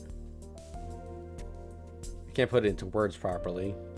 I don't know what you would call a normal magus teacher. But I feel pressure when I went to Tosaka's house. A family that passes on a long history. Children that have a duty to succeed from the time they're born. Secluded from the normal world, disregarding their will. I bite my lip, trying irresponsibly to think how long and heavy it is. Oh, I see. So you're worrying about such a thing?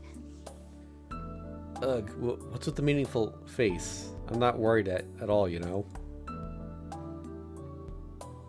Of course not. There's nothing for you to be worried about. I did it because I wanted to, and I don't regret it one bit. Isn't that the same for you as well? Why are you asking me? Wait, the same? Me and Tosaka? Jeez, you really don't get anything about yourself, huh? Look, my training was indeed hard, but I never thought about running away. I'm saying that it must be the same for you. Oh, yeah, you're right, but I was never asked to do anything as hard as you're doing. Don't say stupid things. It's crazy to start learning magic after 9 years of normal life. I don't know what your daily routines are, but I'm sure it's a dangerous one. It must be so dangerous that you might lose your life if you fell. Oh, well, that's only because I'm an amateur, and it's not supposed to be that dangerous. I can't compare it to you, Tosaka. Right. I can't compare myself to you either. Training in magic is like that. The only common thing is that we're all putting our lives on the line. There's a difference in how much we put on the line, but it just means how much risk we're willing to take, right? In that regard, your training is much harsher than mine. I've never trained in a way that might kill me. First of all, I don't fail. Wow, you just declared it. She casually says something that hurts me. In other words, she said she doesn't understand how we feel when we fail. Hey, don't sulk. I praised you. It doesn't make me happy when the person that always gets the perfect score tells me I did well this time. I didn't say this time. The point is that the training is hard, but it's not harsh. That's why I've never run away from it, and I will continue training. The same goes for you, right? Tosaka said it was hard, but not harsh. I think she's right. I did not feel that my training was harsh or severe. No, I didn't have any composure to think about such a thing. I just wanted to catch up to Kiritsugu. I want to be like Kiritsugu someday. I keep on training to be the superhero that Kiritsugu couldn't be. Come to think of it, most of my memories are about training in the shed, but I've never regretted it. I've always believed that it's the most important thing for me. I see, you're right now that you mention it. I guess I did my share, huh? Yep. You came to where you are today with your own skill, so have more confidence in yourself. Tosaka tells me to be proud. I'm a bit embarrassed. It's more embarrassing if she's getting happy about it as if it's her own accomplishment. Well, let's talk about the serious stuff now that this conversation's over. We have to know about each other's strengths if we're going to be cooperating. Strengths? Oh, you mean the magic we can use, huh? That's something you know already. You know what I use, right? Yes, your magic is strengthening, right? I won't say it's rare, but I don't think many magi use it as their primary magic. I've been wondering, but why are you particular about the strengthening magic? No, that's the only thing I can do. I tried a lot, but strengthening is the only one I can do. The rest is basic stuff like making a blueprint and such. This isn't something we have to talk about now. I see. I guess mine is conversion. Accumulation, flow, and transformation of power. That's my basic power, and I also know the popular spells. I can manage to make a boundary field that's about a classroom size. Conversion of power, that's the most basic and most all around. In other words, she can put magical energy into any container and transform it. I see, I'm happy you're telling me this, but is it really alright to tell me about your magic? You told me about yours before, right? It's not fair if I hide mine. Saying so, Tosaka holds out her left arm. Dang, she's really contradicting what she said the first time. It's like, I do not believe in divulging your secrets. But now it's like, I've shown you before, but this is my magic crest. The technique of conversion is what's been passed down the Tosaka family. We're good at shifting our powers, or someone else's. Magical energy disappears when we take it out of our body, right? We cannot create anything special with just magical energy.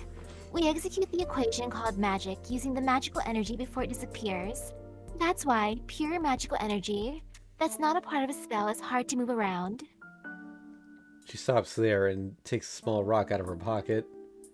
Is it a jewel? The transparent polyhedron reminds me of a kaleidoscope.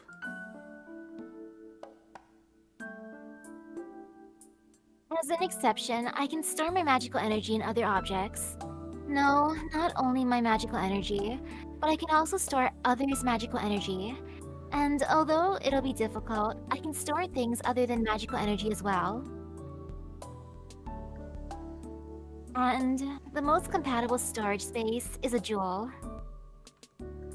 You know that jewels are places that easily store thoughts, a prison that stops flow, right? Additionally, crystals that have been in the ground for a long time carry strong natural spirits. Such jewels can become a simple magic crest when magical energy is poured into them. Well, since it's a jewel, it'll break once the stored magical energy is released. Tosaka shrugs and puts away the jewel. That's a waste, but by breaking it, you mean it'll go away once you use it, right? Do you have to replenish an expensive thing like a jewel every time you use it? Yep, that's why we're always out of money.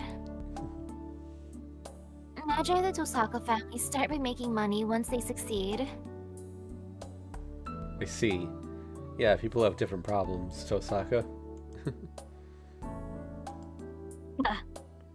She looks away as if she said too much. Yeah, I think so every time I see her, but I think Tosaka is rather foolish. Fifth period is about to end. Tosaka's explanation has ended, so I decided to ask her about another Magus, about Shinji.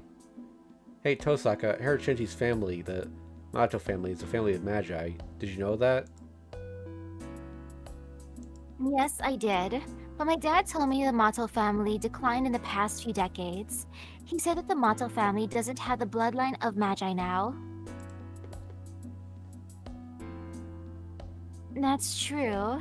That's why I was surprised to hear that Shinji became a master. What did he tell her about Sakura?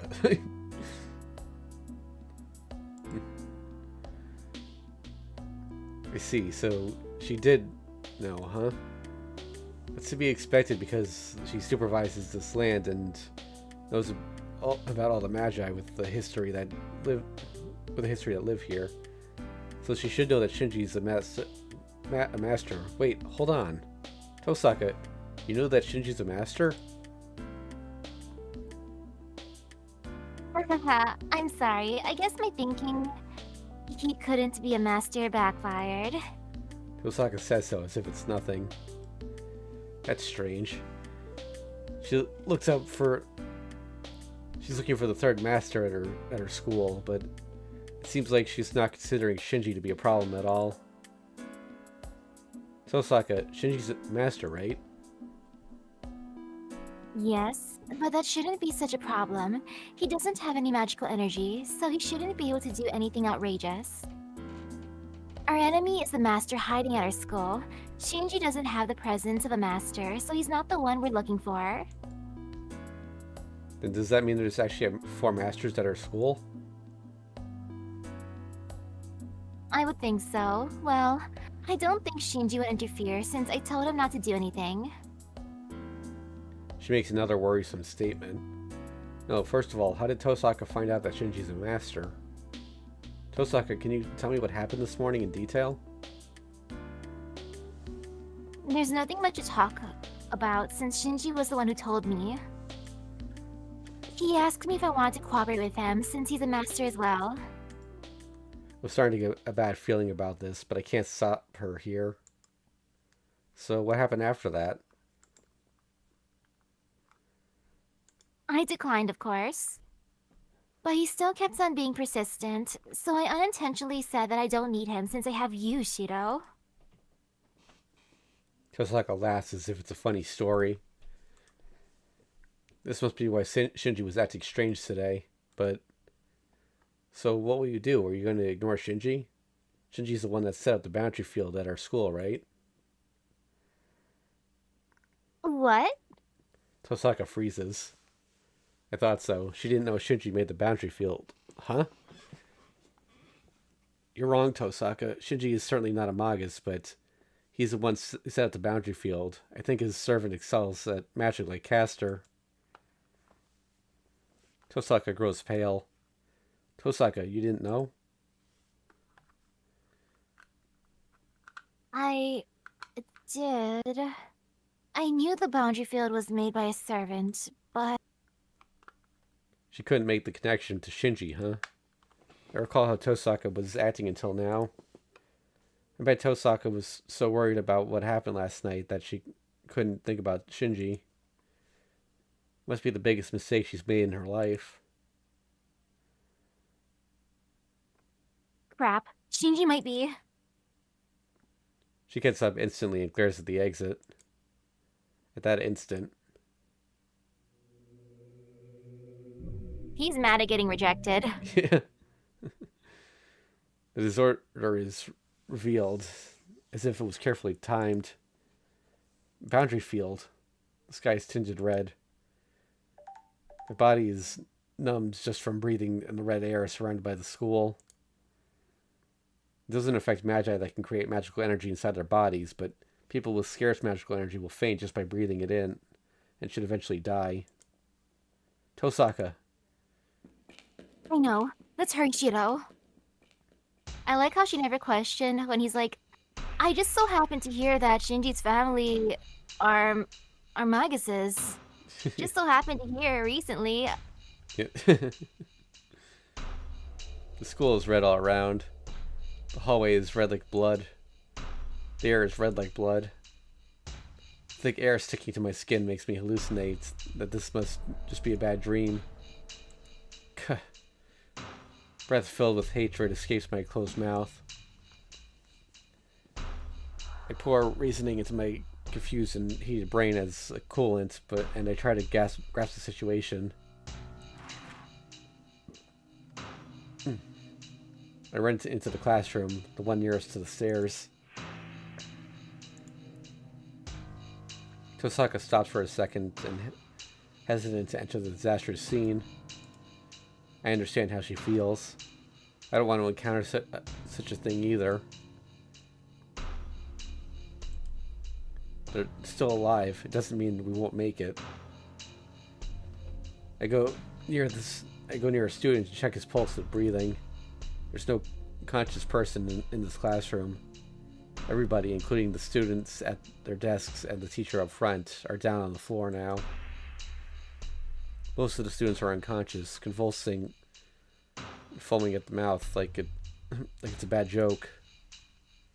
A few others. The few students have other things happening to them. Their skin is melting.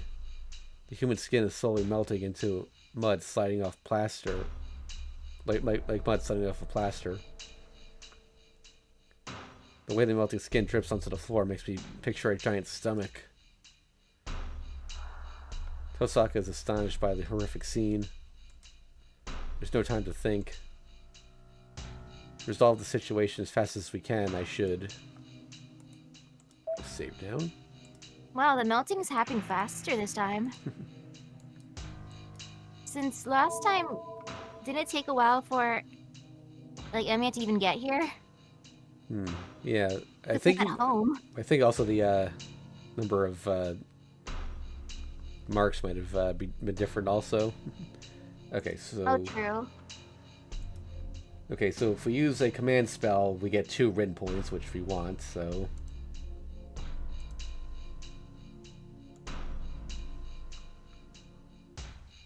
that's the best choice we have. If Shinji's servant is created this boundary field, I just need to call for Saber. Oh yeah, just as a record, we currently have 4 win points. We want to be at exactly 8 when we reach the last choice. That gives us points. Okay, hold on a second. Get my stuff back up. Tosaka, I'm calling for Saber. Tell me how to use the command spell. Eh? Hold on. If you're going to call for Saber, I'll also... You used your command spell yesterday, so it's my turn today. We can call for Archer if Saber can't handle the situation by herself. So how do I use the command spell? Concentrate on your left hand. It's better if you close your eyes. Imagine the shape of your command spell and release it. Give an order while you release it, of course. Close my eyes. I can't take my time. I eliminate any thoughts in my head as quickly as I can. Concentrate on my second command spell. Please come, Saber. And I release the command spell without any hesitation. My hand burns. At the same time, I feel an unnatural heaviness right beside me. And the knight in silver emerges from the heavy void. Saber. I have come in response to your summons. What is the situation, Master? Is it grave enough for you to use your command spell, correct? It's just as it looks. A servant activated this boundary field. I want to remove this boundary field as fast as possible. I understand. I certainly feel the presence of a servant on this floor.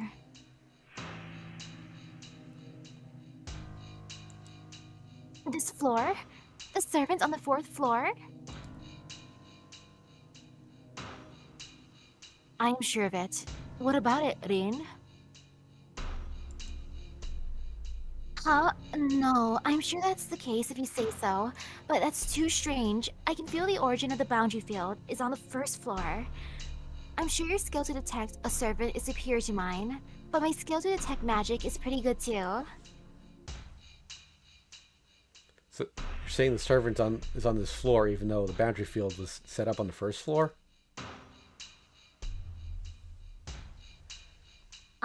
I can't say for sure, but that's what I feel. The source of the boundary field has to be on the 1st floor. So there are two alternatives, huh? If Shinji arranged for his servant to come up to this floor, one has to be a trap.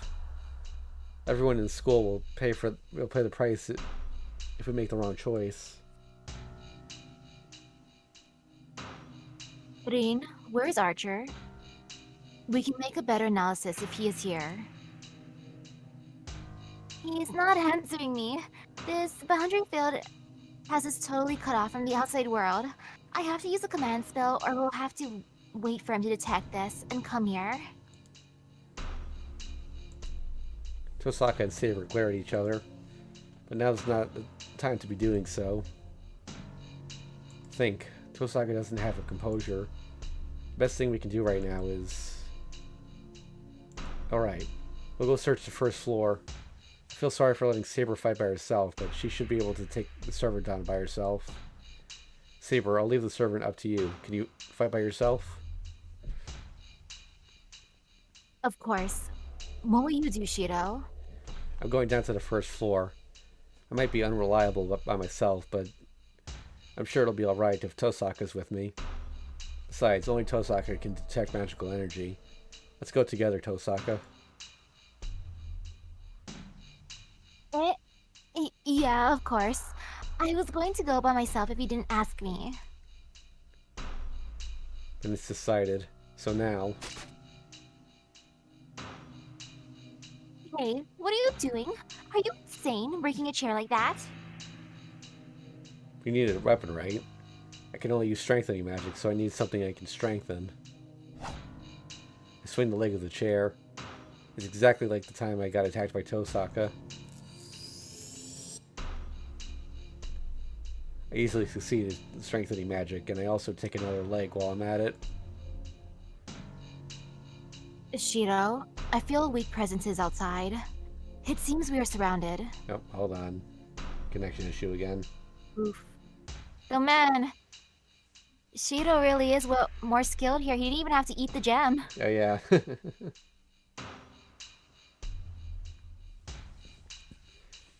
So swords, man. Okay. Surrounded by what?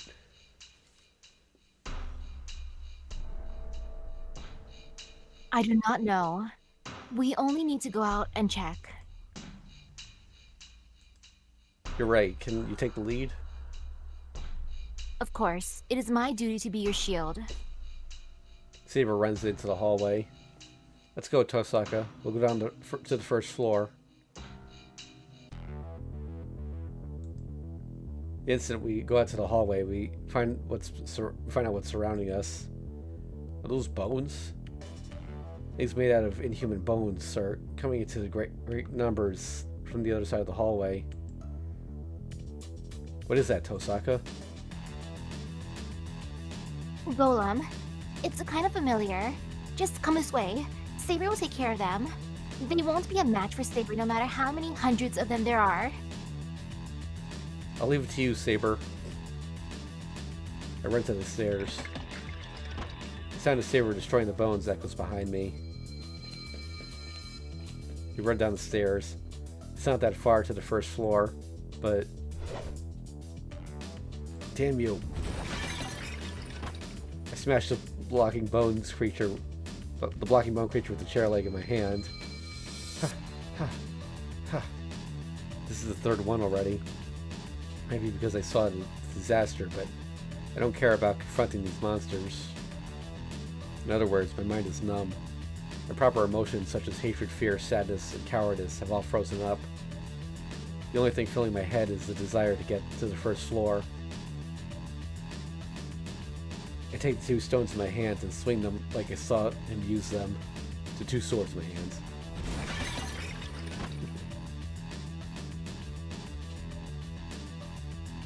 Hey, don't go that way. I smash the fourth bone creature. The bone creature that tried to attack Tosaka from the side gets smashed and smacked to a wall. I think that might have actually been his line, but yeah. Hey, are you alright, Tosaka?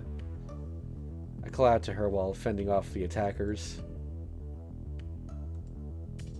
Good, Tosaka isn't hurt at all. Tosaka, where's the origin of the boundary field? It's right here. It's in the classroom. The place Tosaka points at is about 10 meters ahead. There are a few more bone creatures that have followed us down the stairs. We don't have the time to deal with them. I pair the attacking sword with the weapon in my right hand. I attack the defenseless body with the weapon in my left hand. Man, these bones sure sound a lot like pottery. I destroy the fifth bone creature, but there are more of them. There are at least 10 bone creatures in the hallway. Damn, they're persistent. Why don't you guys run out? I retreat a bit. The chair leg in my hands are worn down. Even though I strengthened them, they are originally only stainless steel. I don't know if they'll hold even for one more attack. Get back, Shido. Huh? I'm surprised, but I back up like she tells me to. At that instant, Osaka jumps out in front of me and throws a jewel at the bone creatures. Ends her spell here. Though I'm surprised she's using a jewel. She could just use her eraser. The eraser bullet's super effective. Well, I mean, that just bonked Shiro. It didn't kill him, so... She fills my vision with pure white. That must have been some sort of release spell. There's no sign of destruction in the hallway, and only the scattered remains of the bone creatures are there. Thanks. You helped me out. Oh, wait, no. Thanks, you helped me out. I rarely use the topaz, so it took me some time to get it ready. I would have been overwhelmed if you weren't with me. She lowers her shoulders in relief, but she only does so for an instant and glares at the classroom. Let's go. Shinji should be there. Tosaka runs to the classroom. I follow her and step into the red classroom. It's pure hell here. The air in the classroom cannot be called gas anymore. The vaporized blood dyes the eyes of the beholder like paint. Voices of anguish can be heard from all over. This is the origin of the boundary field, the place where absorption is the strongest. The students lying on the floor are totally different from the students on the 4th floor. Moanings in here are just hallucinations. The students have pale faces and they don't move as if they are dolls made from wax. It reminded me of a mountain of corpses, trash thrown away in the wasteland. Tosaka is staring at the scene, her legs shaking. You hear a chattering sound. Must be to suppress her emotions. Tosaka's teeth chatter as she beholds the scene in horror. She moves her shaking legs and steps forward.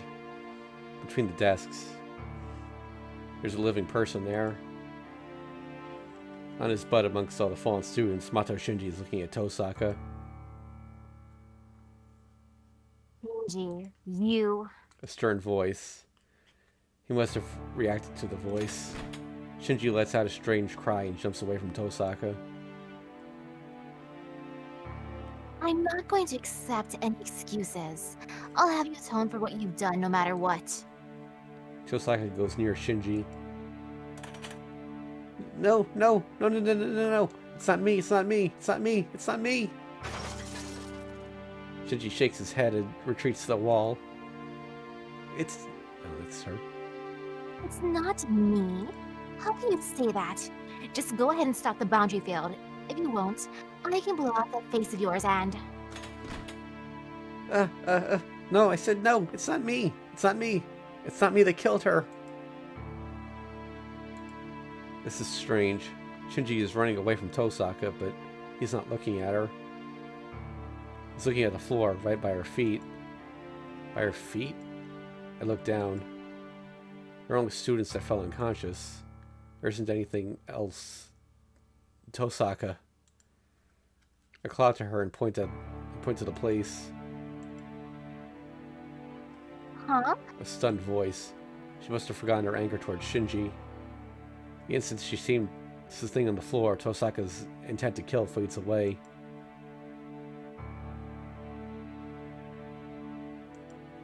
Her breath stops. The thing on the floor is completely dead.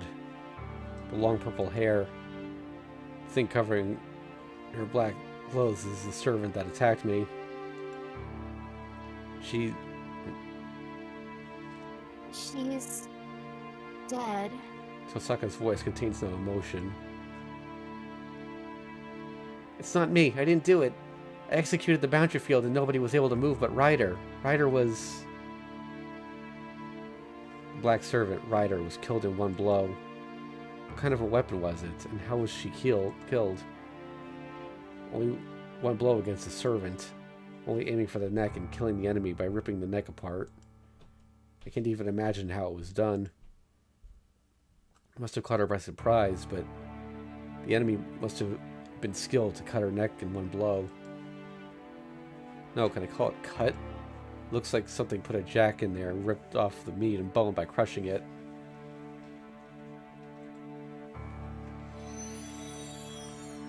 Ryder disappears from this world. Red world disappears at the same time. It seems the boundary field was created by the servants as I thought, but...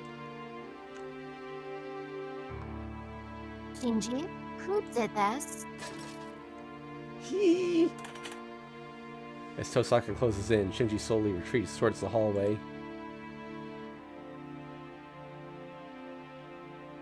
I told you that there's another master at our school, right? It's your fault for ignoring my warning and causing this panic. Heh. It seems you survived by watching your servant die without helping her, but it's your turn next if you saw the enemy. I don't know what kind of master he or she is, but I'm sure you're next. That can't be true. I don't have my servant anymore. I'm not a master anymore, so you guys should be the next target. Yeah, well, you're right. There's no harm in letting you be even if you have your command spells. It might be annoying having you run around, but a harmless insect can't kill humans. won't kill you here, depending on your response. Insect? I'm a harmless insect? You should thank me for not comparing you to a noxious insect. I told you that you're harmless since Mato Shinji is fit to be neither a magus nor a master. So, tell me if you saw it. That's the only value in you right now. Uh, uh... Shinji retreats, being pushed by Tosaka's pressure. I don't know if Tosaka is serious or just threatening, but she's seriously angry. She's lost her calmness after seeing the tragic scene here. Come on, what kind of servant killed your servant, Shinji? I don't know, you idiot. You're the one who should be cowering in fear. You guys are the next target. You... Shinji runs out to the hallway and Tosaka starts to go after him, but Tosaka stops as if she realized something. No, that's wrong. It's not that she noticed something. She's just watching the students on the floor and biting her lips in vexation.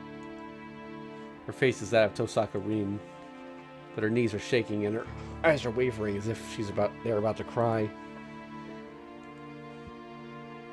I don't know if she's filled with sorrow or vexation, but that tells me she's firm and can do everything and is a mature magus.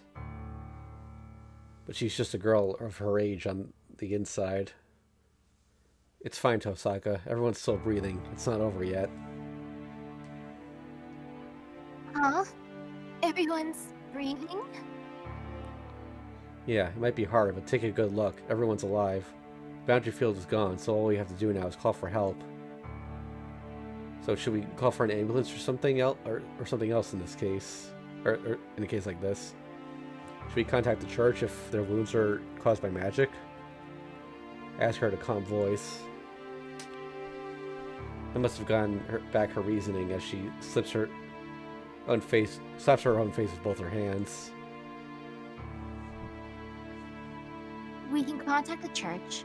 Kire will take care of the rest if you explain the situation to him. Alright, let's contact him right away. Nodding, Tosaka runs out to the hallway. She must be heading to the office. There's a phone there, so she should be able to make a call right away. Do classrooms not have phones here?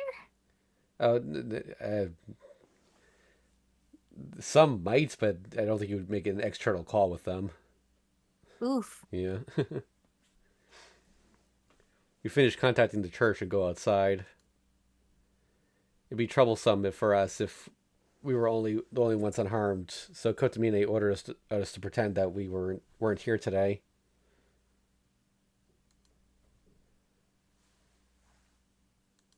Then Saber, were you fighting Castor? Yes, it was a servant caster that was controlling those golems. I defeated Castor, but I am sure that was only her shadow. I see. So it means Castor was controlling those bone creatures from the Ryudo Temple. And Castor was the one who attacked Shinji's servant. Then the fourth master at our school would be Castor's master. Considering Castor, it's possible that she used Shinji to lure Ryder into a trap. I believe so. According to you, Ryder had her head cut off in one blow. I imagine that she was held constrained and that she was killed without resisting. That's troublesome, but if we found out Castor's master is at this school, it wasn't completely meaningless. I turned to Tosaka for confirmation. Tosaka only stares back at me silently. Since we left the classroom, Tosaka's only been looking at me as if she wants to say something. Tosaka, come out and say it if you want to say something. I feel weird if you're quiet. In fear of not knowing when I'll get hit from behind. Tosaka stares at me for a while, and with a serious face. Emiya-kun, you're pretty calm. It's a bit unexpected. says this. I'm not calm. My head got all boiled got all boiled up too. We both lost our composure out of anger. But you figured out everyone's condition. I couldn't do that. Oh, that? It's nothing much. I was only able to tell since I'm used to seeing dead bodies. Huh? Used to seeing dead bodies? We walk away while we talk. This place will get rowdy and once the ambulances arrive. We'll go to the back gate through the woods and get out of the school from there. Then, oh, we're surprised Saber's here. As we make our way to the back gate, we run into the late arriving guy. Archer, what are you doing coming so late? It was obvious, right? I sensed my master's danger and came here. Well, it seems I was too late. If Saber is here and Rin is safe, everything is over already, right? Yes, it's all over already. I'll let you know what happened while you were taking your time, so listen up. Damn, it seems I came at the worst possible time. The two argue, leaving us aside. Well, it's just that Tosaka is yelling at Archer while he's just calmly brushing it off.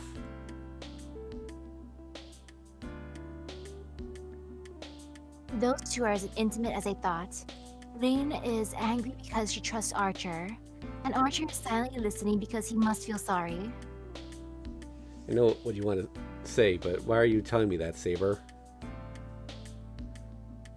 Well, you had a difficult face, so I merely explained the situation to you. I don't know what's so funny, but Saber's smiling meaningfully.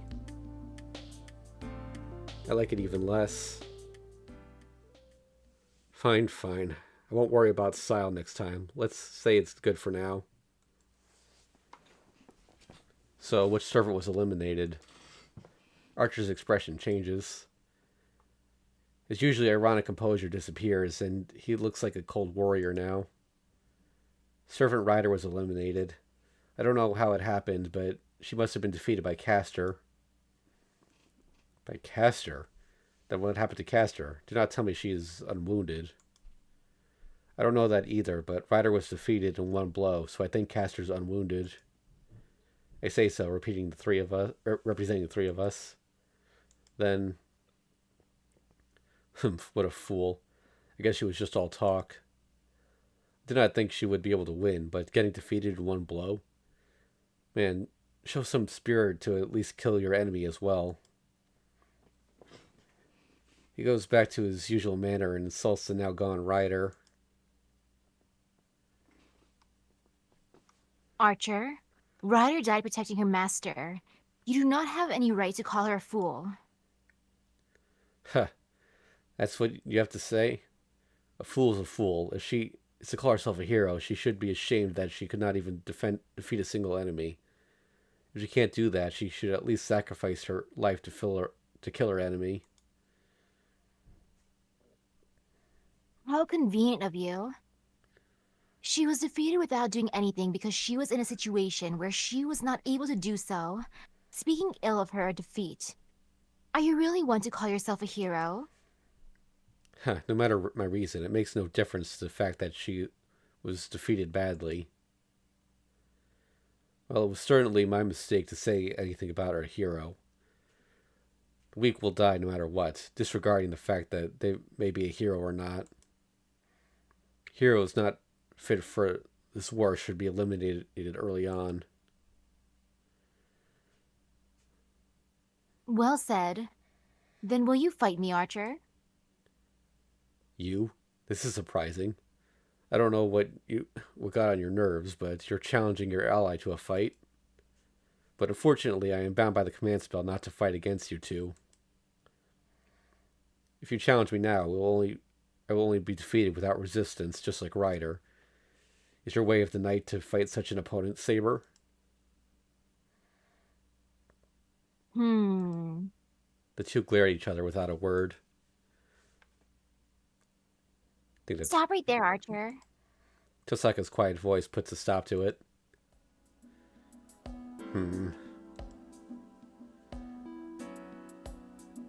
This is no time to be fighting with Saber. Ryder is eliminated, and the master is gone now. But I'm sure there is one more unidentified master hiding at our school. Our cooperation continues until we defeat the master hiding at our school. Or what? Do you want me to use another command spell to order you not to fight Saber? You're right. Saber was so adherent to her principles that I got too caught up in making fun of her. I'm sorry, Saber. Please fight me after our cooperation is over. No, it seems I was acting too mature. I will ignore your comment in deference to Urin.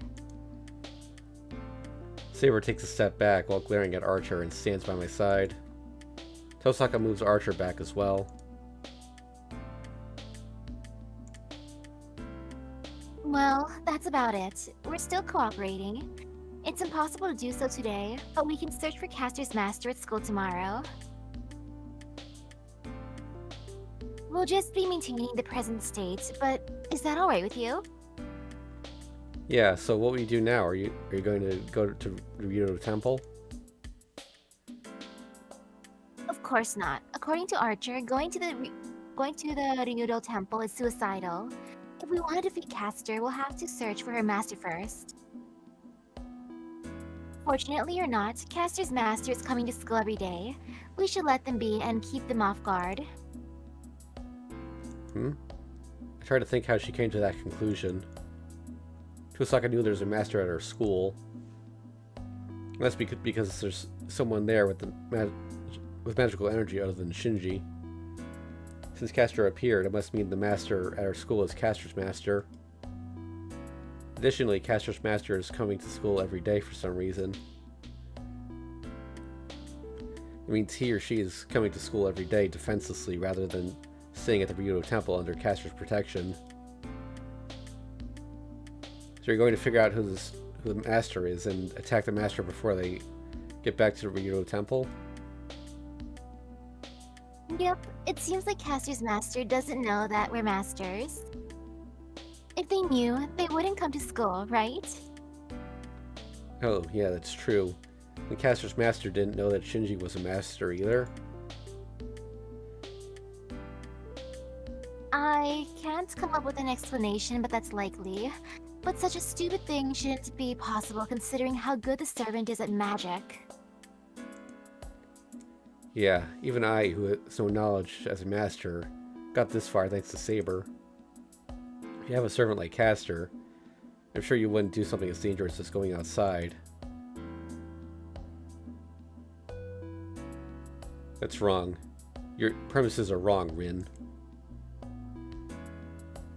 Archer? I don't think Caster's master has a free will. No, I believe the master thinks he has a free will when in fact he's controlled by Caster. That woman is not someone who would be under someone. She would first control her master to do whatever she wishes.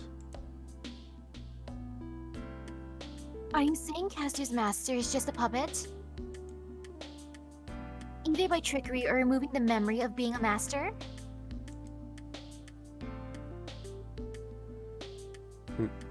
I see. It is interesting to think that the master is not...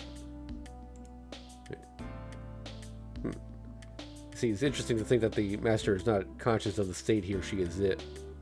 Originally, a servant cannot do something to its master. The servant cannot exist if it kills the master. In contrast, the master has a command spell. If the servant disobeys, the master can even kill the servant. That being the case, it's safer to trick your master than to kill him. Tosaka ponders, but I'm not convinced. Really? Caster's doing a lot of evil deeds, right? Can she actually hide it all from her master? Won't the master be more on guard the stronger his servant is? That's not a problem. She could make convenient excuses if her master is disgustingly good-natured. Caster's master must be such a person as well. Hey, why'd you look at me when you said that? Well, it's because we have a good example here. The possibility the caster's master is stupid is not zero. I see. You do have a point, Archer. Hey, why are you agreeing, Saber? Alright, I get it. No matter what kind of person Caster's master may be, it's likely that they'll be at school tomorrow. We'll continue to investigate the school, and we'll attack Caster's master as soon as we find him or her. Well, I think that's the appropriate course of action, but how will we look for the master? Emiya, you have a that literally lives at the temple. Gosh darn it, Emiya. Use your brain. I mean, that'll be today's homework. We'll each go home and think about it. You two are tired anyway, right?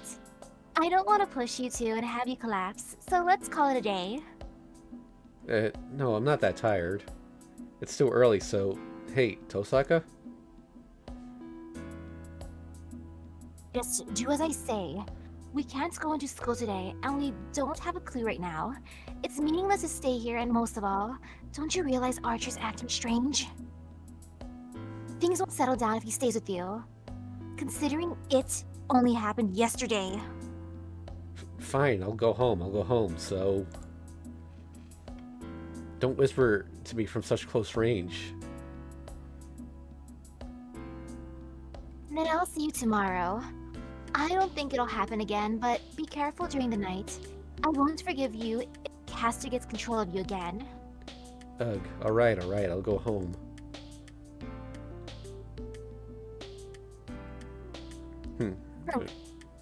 Thanks for your work today. You're acting just a bit like a master now. Tosaka jumps away from me. Let's go, Archer. I'm going to seriously inquire about your carelessness after we get home. Oh, as I thought. I was thinking how unabusive you were. Hey now, do I really have to settle things with you once and for all? Archer and Tosaka leave, arguing. We should go home too. I'm a bit tired, so let's have dinner early today. That sounds good. I support that idea, Shiro. Leave the woods quietly so we won't be seen by anyone. Yeah, I'll put myself together, so go shopping in the shopping district, make a big dinner, and take a rest. We'll talk about Castor and our master after that.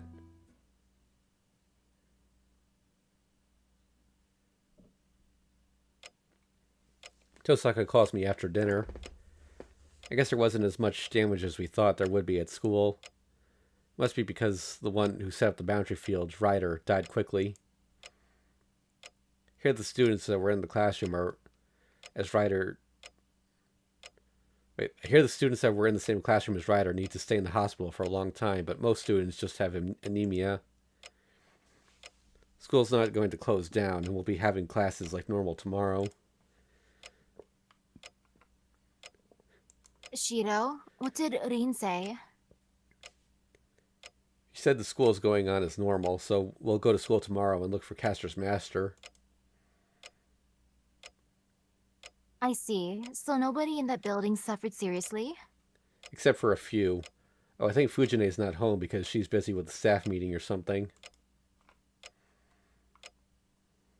That is good. Knowing Taiga, I'm sure she would be sitting at the breakfast table tomorrow like nothing had happened. Yeah, that's a relief for me as well. Well, since her energy is extraordinary, I stopped worrying about her when I heard everything's alright. Then Shiro, continuing the conversation from earlier. She leans over the table with a serious face. So you haven't given up yet? Of course not. I will sleep in your room, so we won't repeat last night's mistake. There is nothing for you to complain about, right? I do have complaints. Having Saber sleep in the same room as me is like telling me to die.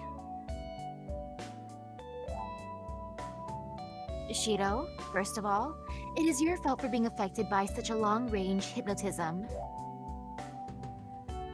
I cannot protect you from Caster's magic, so it is natural for me to at least stay in the same room.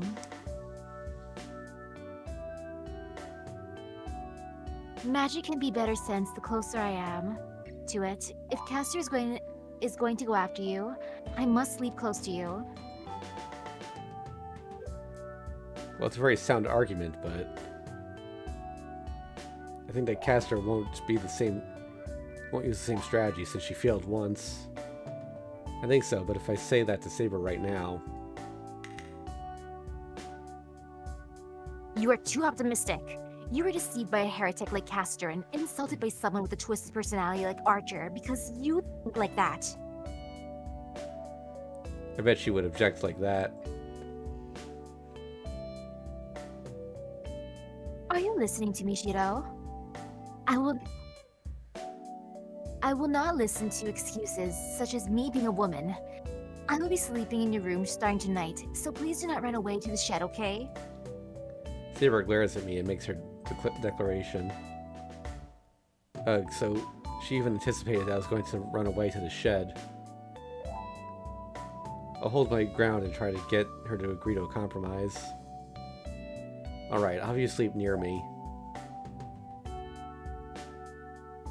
So you finally accept, huh? Yes, that is a natural choice for a master. But not in the same room. You know there's an empty room right next to mine, right? One on the other side of the sliding screen. Yes, I know. But what about it? That place should be good enough to protect me while I'm asleep, right? No, first of all, the enemy won't come if we're sleeping in the same room. So you should stand by in the next room so that you can surprise attack the enemy when they come for me. Oh, I think that sounds pretty logical. That's fine, right, Saber? Honestly, I don't know about two people sleeping in that small room. I can't physically fit. I think it's bad for a servant to be the cause of her master's lack of sleep. I don't know, it seemed to work out fine the last route. Yeah.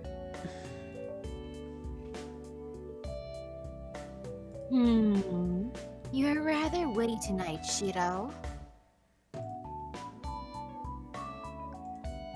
I understand. It sounds like an excuse to me, but I'm fine with that. I will compromise on that plan. Saber reluctantly withdraws. Phew. Good. Man, being a master is hard enough. If I sleep in the same room as Saber on top of that, I bet my brain will overheat.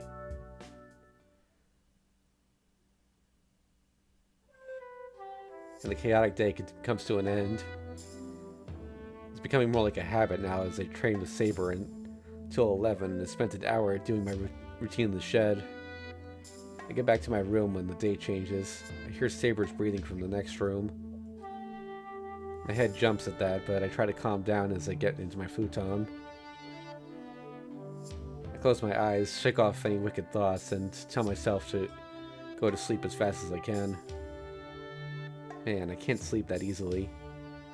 I try not to be conscious of Saber and recall what happened today. Red school. A boundary field of blood that would have created lots of victims if we hadn't stopped it. That causes my restless mind to stop. The students on the floor of the red classroom. She was desperately bearing all of it. Ryder on the floor and the students that looked like they were dead. Oh, I remember now. At that instant, I figured out the deep part of her.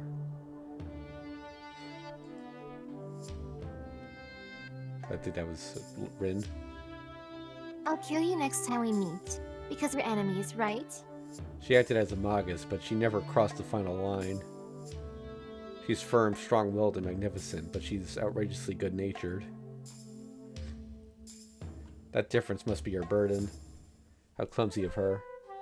The more she tries to act as a Magus, the more she kills her true self as Tosaka Rin.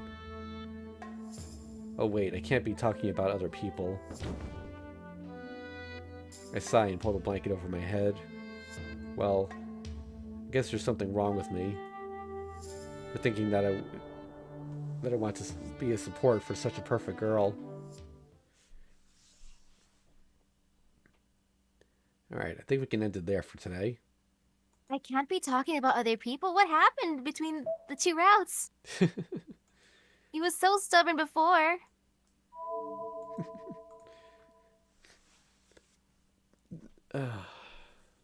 Well, this time he's actually got eyes for Rin instead of Saber, so. Alright, Yep.